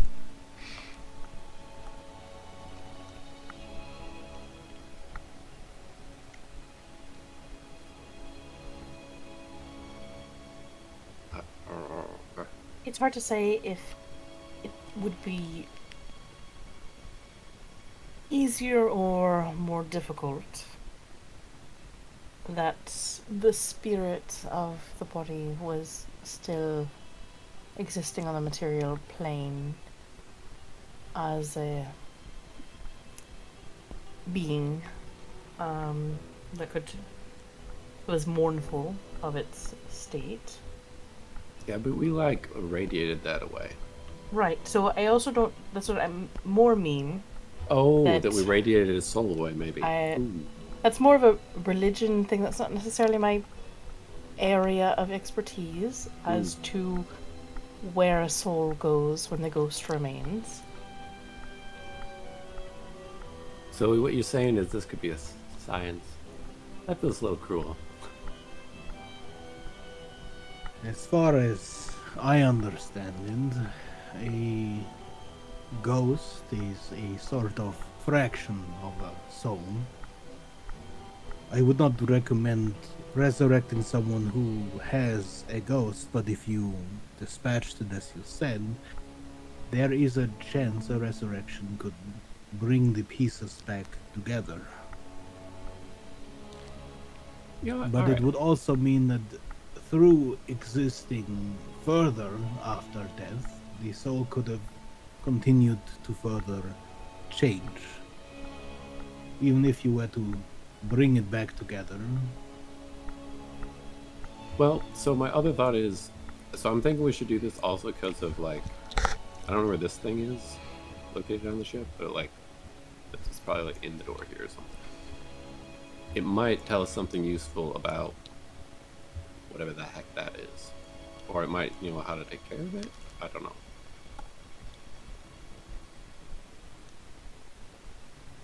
So I don't think it would be the only one of its. The thing we also don't know is that a Like- person that actually doesn't know anything about any of... Of course, yeah. It could just be a woman that was just like, you know, a mother that was just caring for children and had nothing to do with the technology and whatnot. Could be. Here's what we could do. Mm-hmm. We could stop here for tonight, Mm. so you have some time to think about whether or not you want to. If you're not sure about it. I definitely want to. Look, I want to. My character definitely is very doubtful about that. Mm-hmm. Evelyn will leave it up to Red. Huxley said yes. I'm gonna say yes. Actually, doesn't really have an opinion other than like. Yay! why not? It's kind of fun. I'm just of the Rhett's of the opinion if he were the last one left to tell the story of everybody, he would definitely want to do that. So Silas was on board until someone brought in Kara, and yeah, which is a good point. that makes him sad. There's a reasonable chance that I'm sad about it, but I think it's worth the shot. So I definitely want to do it. So we can do that like right now or next time, up to you guys. We could also see if it even works. And I mean, Silas won't stand in your way. He just Yeah. will be very That is neutral about completely up this. to you whether or not you want to do that now or next time. I think what I'll do is I have enough slots left. I'm going to put up the mansion. Yeah, kind of like enlarge our hot tub and make it a little bit more comfortable, you know, of a setting for a siren, perhaps, and more friendly than this metal ship. Mm-hmm. And then ask Silas to bring out the body and give it a shot. Alright then. Okay. Is Rhett casting resurrection? Yeah, raise dead. Oh, sorry, raise it. Yeah. Yeah, not resurrection. Yes. Yeah. And everyone will kind of stand back and watch, but she'll have gotten something to plug her ears on the off chance that it. Very risky. Now what I didn't prepare until I read is a token. So for now you get the ghost. Spooky ghost. Did we grab the token? Well, it was like a physical thing on the map. We did. Oh, that yeah. was not a- Yeah. Yeah. You're right. Because, you know, there's any number of bodies you could have resurrected. True. Yeah, Mhm, mhm. okay. I'm And going to you ask cast- Huxley to help me be present and translate if Huxley is Auckland, if that's helpful. Maybe. I can turn into an elemental if needed. Yeah, and You I'm know also going that to bring as, this thing in. as a water elemental, you will be able to speak up. Yeah.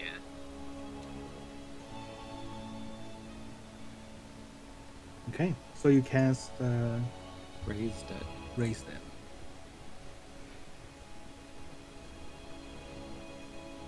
As you cast Raise Dead, as you see the body sort of twitch and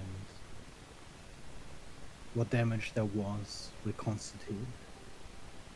There's this moment where you almost see frost forming in the water as the corpse, turning back into a living body, draws in a sudden breath.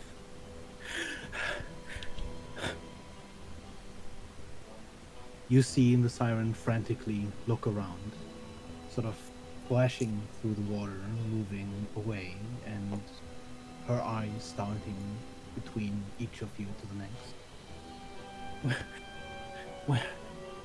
What happened? Where am I? What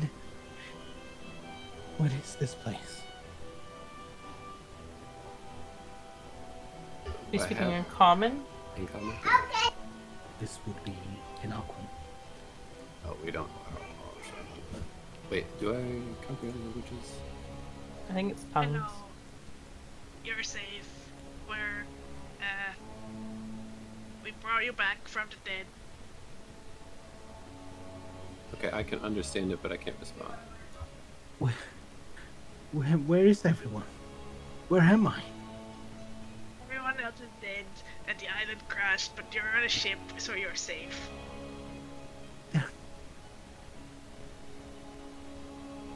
Then, what?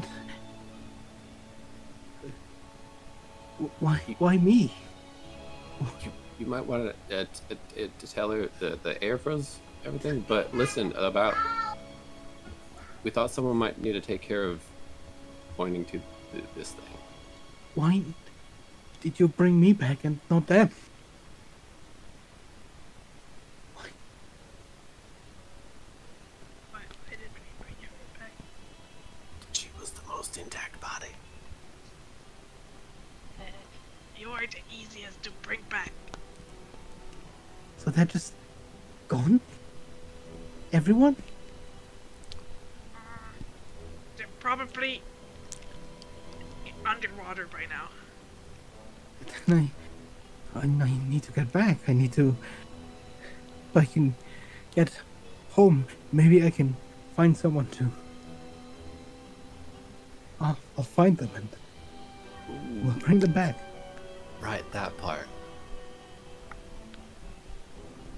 I don't know if you want to tell her that they were running from the blight, not actually trying to get piracy stuff. Can you talk to her about this elemental thing? This thing.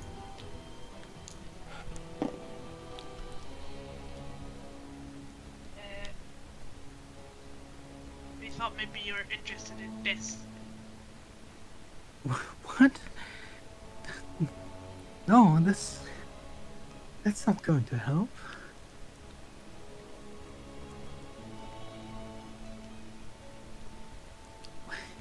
Where are we? We're in my house. Yeah, go ahead. We're in a house on a ship in the air.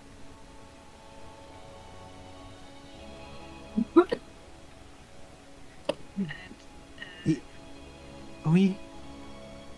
And we're still above the waves.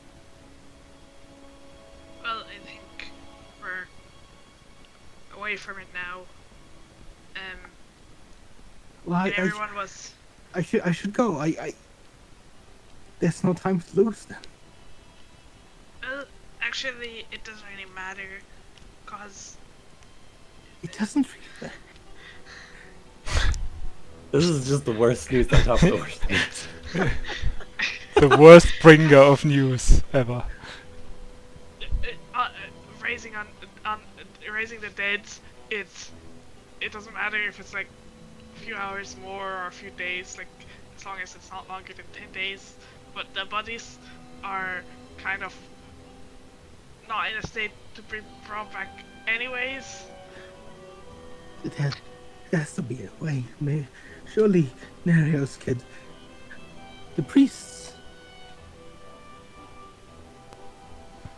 I'll find a way. If the island is sinking, then it's going deeper and deeper. I have to get down there. I have to get them all together and get them home. or find someone. They are all together right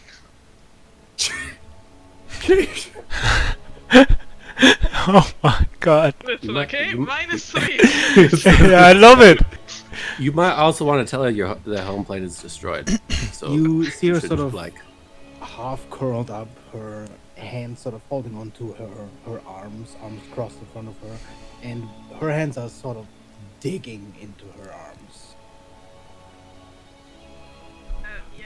There's no way for you to get home because your home has been destroyed. That's why you came to the island, but then the island was also destroyed. What? She looks so terrible. I'm leaving. I can't watch this anymore. I leave the mansion. You're lying. What do you mean? Maybe we should show her the letter. oh yeah. Yeah. Do we have a letter, Evelyn? No, I gave it to Vidar. Fuck.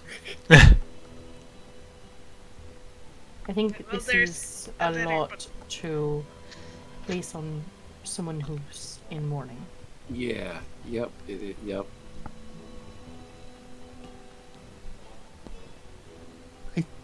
Don't believe you. You're lying.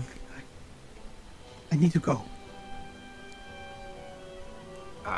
We won't Did you stop you, lie?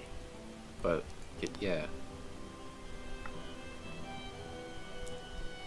If you don't move in the way, you see her move towards the door. You are safe here. And she leaves. You should Right. rest. Beggar. Yes? Tongues is the only way that I know that, like, of a spell that would work for communicating with her, correct? Directly outside of knowing the language? I believe so. In your knowledge, you would definitely know that tongues would work. I'm just trying to also... I think that's the only spell... I'm trying to think if there's another spell I'm missing. Other than sort of any other form of telepathy. Right, because some telepathy doesn't require a similar language. I know mine does. You have to have a language that you share for my contact lenses, but...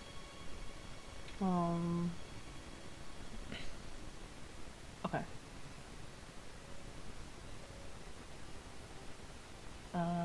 Evelyn will leave as well?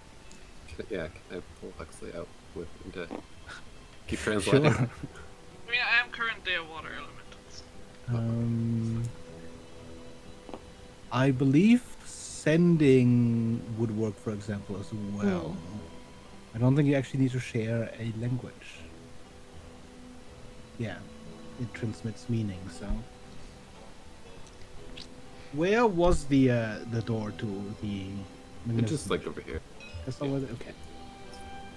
Then Silas, as you sort of left to, escape all of that, you see the door open and the siren just sort of burst out, slithering across the floor towards the closed gate. Vidar turns as well, but he does not seem to intervene in any way. And then at the door, you see her turn, almost furious, staring daggers and everyone. As Red and Evelyn and Huxley also exit out the door. Those of you who understand hear her say, How do I open this thing? Vidar, she wants to open it? I understand. You see him point to the lever at the side. And there's this rush of Wait, wind. Vidar, the letter. Show it. Wait, the frickin'. Okay. As you see her still outside. You see Vidar holding the letter out to you. If she decides to jump from this height, there is probably very little that will save her from a second death. Mr. Yeah. Pro, No, I'm freaking. I'm gonna grab the ladder from him and like run up there. Evelyn's gonna You head see her downstairs. rush towards the side of the ship. And as she sort of, hangs over the side and you see just the clouds around the rush of wind, you do see her hesitate. I'm gonna like try to flap the ladder over her. Actually, like, tell her to stop and at least read this first, What? please. You should read this, and also you wait. We can also lower the ship because we're really high up right now, and I don't think you can fly. She turns, you still see sort of this anger in her eyes, but almost a little bit too violently, she sort of rips the letter from your hand and starts reading it. Like, back off.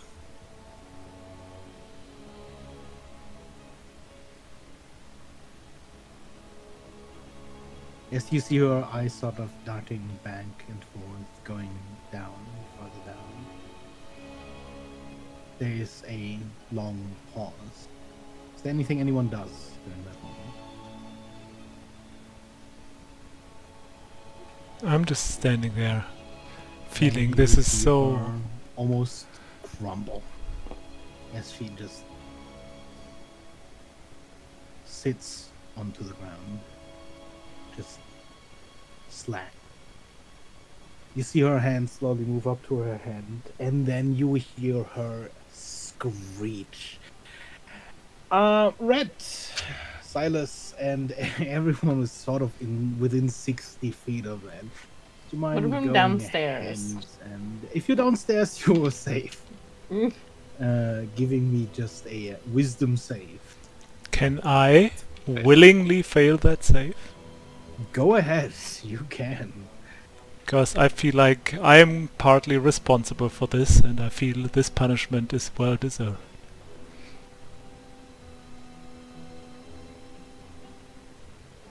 Yeah, definitely fail. Yeah, I failed. Like a 10.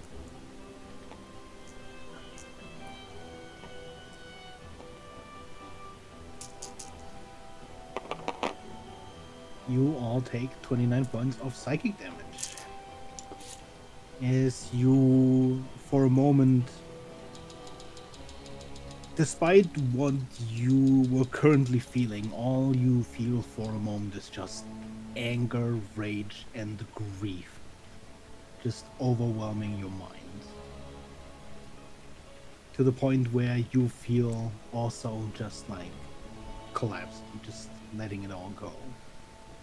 And then that wave of emotions vanishes from your mind. It's still there, almost as if you had genuinely felt those emotions yourselves just a moment ago. But you regain your senses. And on the top deck, outside, hair just sort of fluttering in the wind.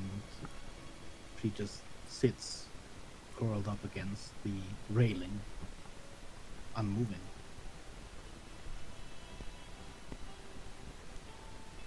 Huxley, can you help me? I just want to go over and like try to lead her back inside.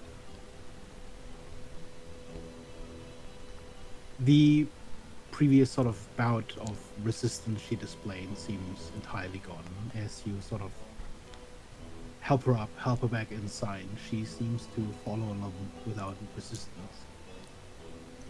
Although you do hear her mutter, which you still understand.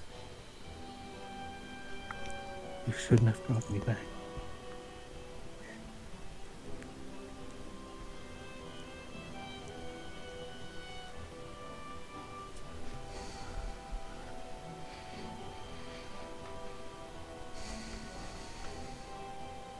I don't know.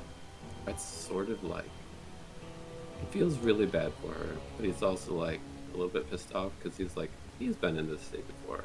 He's like, no, just keep fighting until the bitter end. We all need to keep fighting. Do you bring her back into the mansion? Yeah. Okay. I think I'm gonna say that to Huxley and be like, Huxley, she just needs to keep fighting. The blight did this, all of us together. We need to beat it. You bring her back into the mansion and likely towards the pool, Yeah. where as you sort of let her in, she does appear to, be calmed, but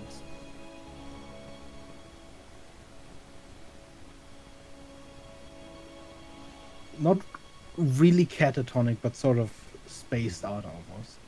You definitely see her sort of grappling with everything.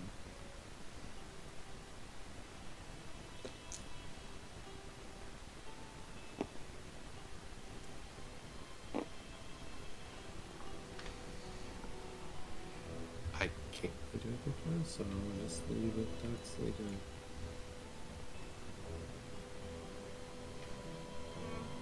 I think Huxley just kind of sits there as a water elemental for a while, like next to her.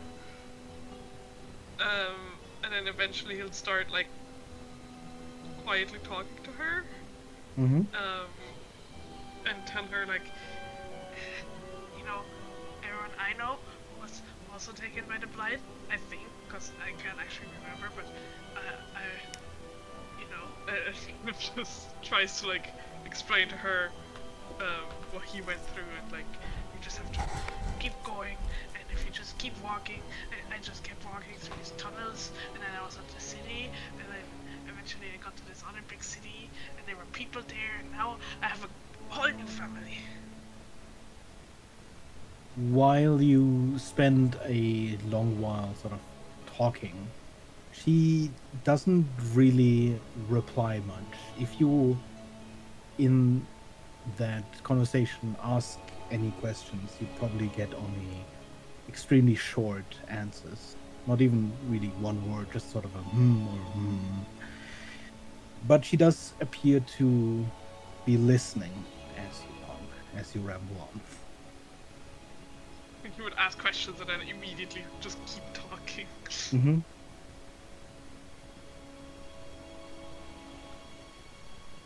This probably takes quite a bit. What does everyone else do in that time?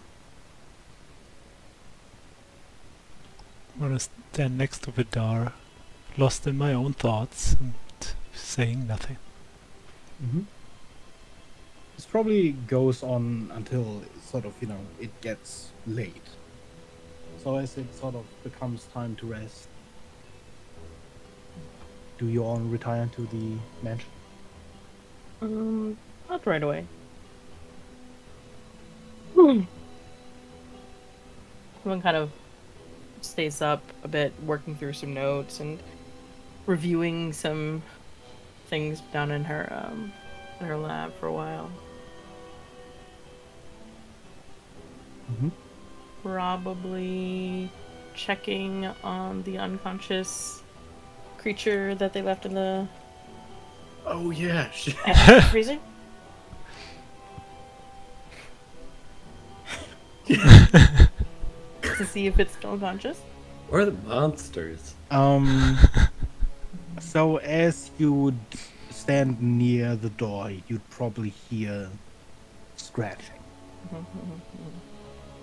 You know it's probably not unconscious. Yeah.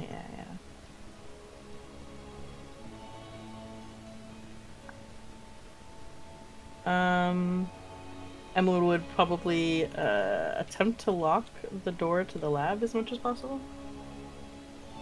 Okay. And then would keep her dagger out and attempt to open up the freezer, prepared to attack the thing. Okay. As you open the door, there's this sort of hiss of the, difference in temperature. Air draws in as you see sort of cold frost accumulate and blow out through this small hole. And initially you hear this sort of almost sniffling and growling at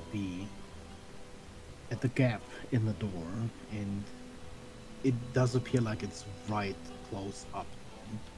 You continue opening the door? Yes. Okay, you let the door swing a little further open, and as soon as light falls in, and as soon as you sort of stand there visibly and you see the creature, you see it sort of scurry towards the bag. You see that upon the ground there are a few bones. Some of the bodies look mangled. Even the bodies of the Warforged look sort of scratched up and probably partially even taken apart. But you see it sort of scramble towards the more darkened corner where there is still shadow and just growl.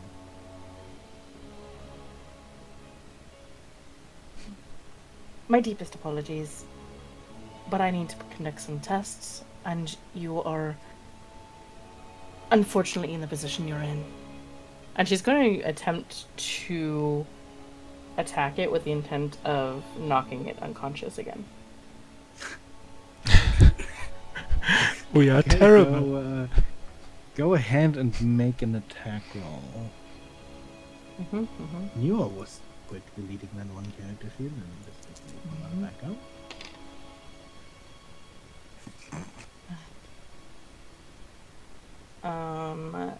That is a 24 to attack. 24 does hit. How healthy does it look? Does it look like it's healed much? It or- looks like it started to sort of recuperate. But as you sort of didn't damage it too hard.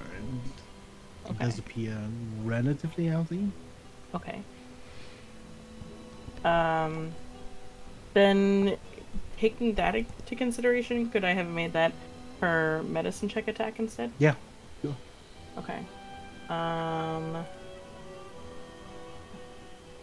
That is...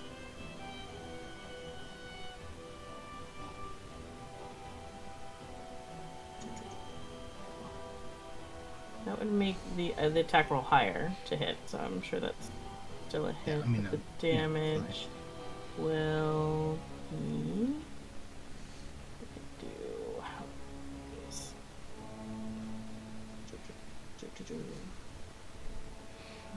Proficiency is a 6.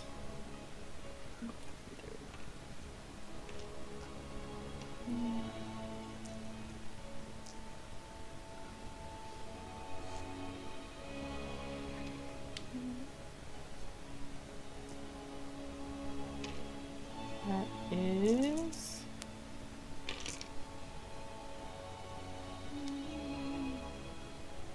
Um... 34 points of piercing damage. As you attack, it sort of lunges forward a little bit, and you slam your dagger right into the side of its head. While it recoils, it does not seem to have gone down yet, and you see Then I'll it use scrambling to second attack, make an attack of its own. Go ahead. as I have 2 attacks that I just never get to use. Follow-ups, man. This one has to be the normal attack though, so that's a 17 plus That'll hit. 27. So that will be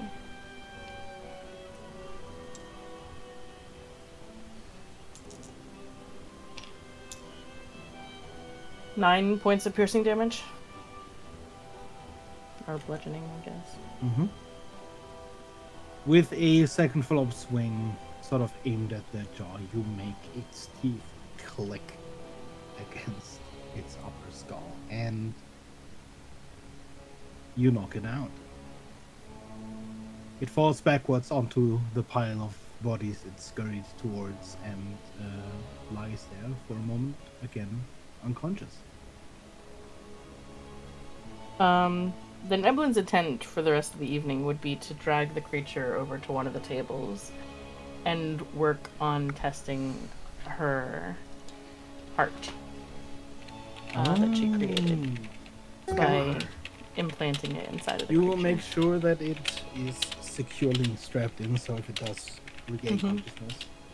You're not gonna have to deal with more of that, and you implant the heart, ready to run some tests. And she's kind of made sure to lock that door as much as possible. Yeah, there's probably a pretty big deadbolt that you can just like Mhm. slide in, and there's Mhm. no one opening that door. Nothing short of a battering ram. And that's what she'll do for the evening. Okay. You do that late into the night? Probably as much as she can to find out if it's like if she can, she'd probably stay up late into the evening to see if it seems like her creation is working, if it's not working. Mm-hmm.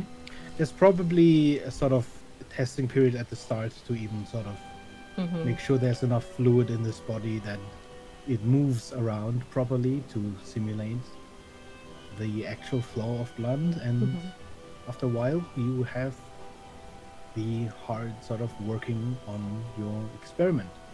All that remains is sort of letting it run for a while to test for any irregularities, or in Mhm. case any irregularities arise, such as outside pressure, lightning, damage of certain kinds, Mhm. whether or not it is stable enough to not get thrown out of its rhythm. Mhm. So she'll let it sit for a while, and she'll probably Mhm. just sleep in the lab with it Okay. chained up still on the table. Then, as it does get late, Huxley, I'm assuming you talk for a while. Is there any point where you would stop? Yeah, I probably like eventually just like I'll leave you Okay. get some rest. Would you stop before it gets fairly late, sort of, midnightish in feeling? Yeah. Okay. I don't think I would talk for more than like 2-3 hours. Okay. If it's like 3 hours, it would already be getting quite late. And at that point, as you'd probably decide to move to rest yourselves, you'd have found that she seems to have fallen asleep during your conversation. Well, monologue. mostly monologue. Have talk. Would the others in that time also have sort of retiring onto bed, or was there something that the others would have done in that? I think the last thing I would do is when I return and see her asleep, I guess, in there. It depends on how late you return. If you go to bed fairly early, you'd probably still see No, them talking. I will stand here near Vidar. I like that he is not the big talker. I'm just gonna stand Okay. there and be silent. Probably just Yeah. almost until midnight before I Yeah, go into the then as mansion. you go to the mansion, you'd probably see her alone at this point, asleep in the water, and see that Huxley likely is already also gone to bed. Oh yeah. So Silas will pass her, going towards his room, and then just after that he will, before he gets to his room, he just stops, goes back to the pool, kneels down, and just says, even though he knows she's asleep and he knows she wouldn't understand him anyway, he would just whisper, "I'm really sorry for your loss." And then just stand back up and go to his room. Okay.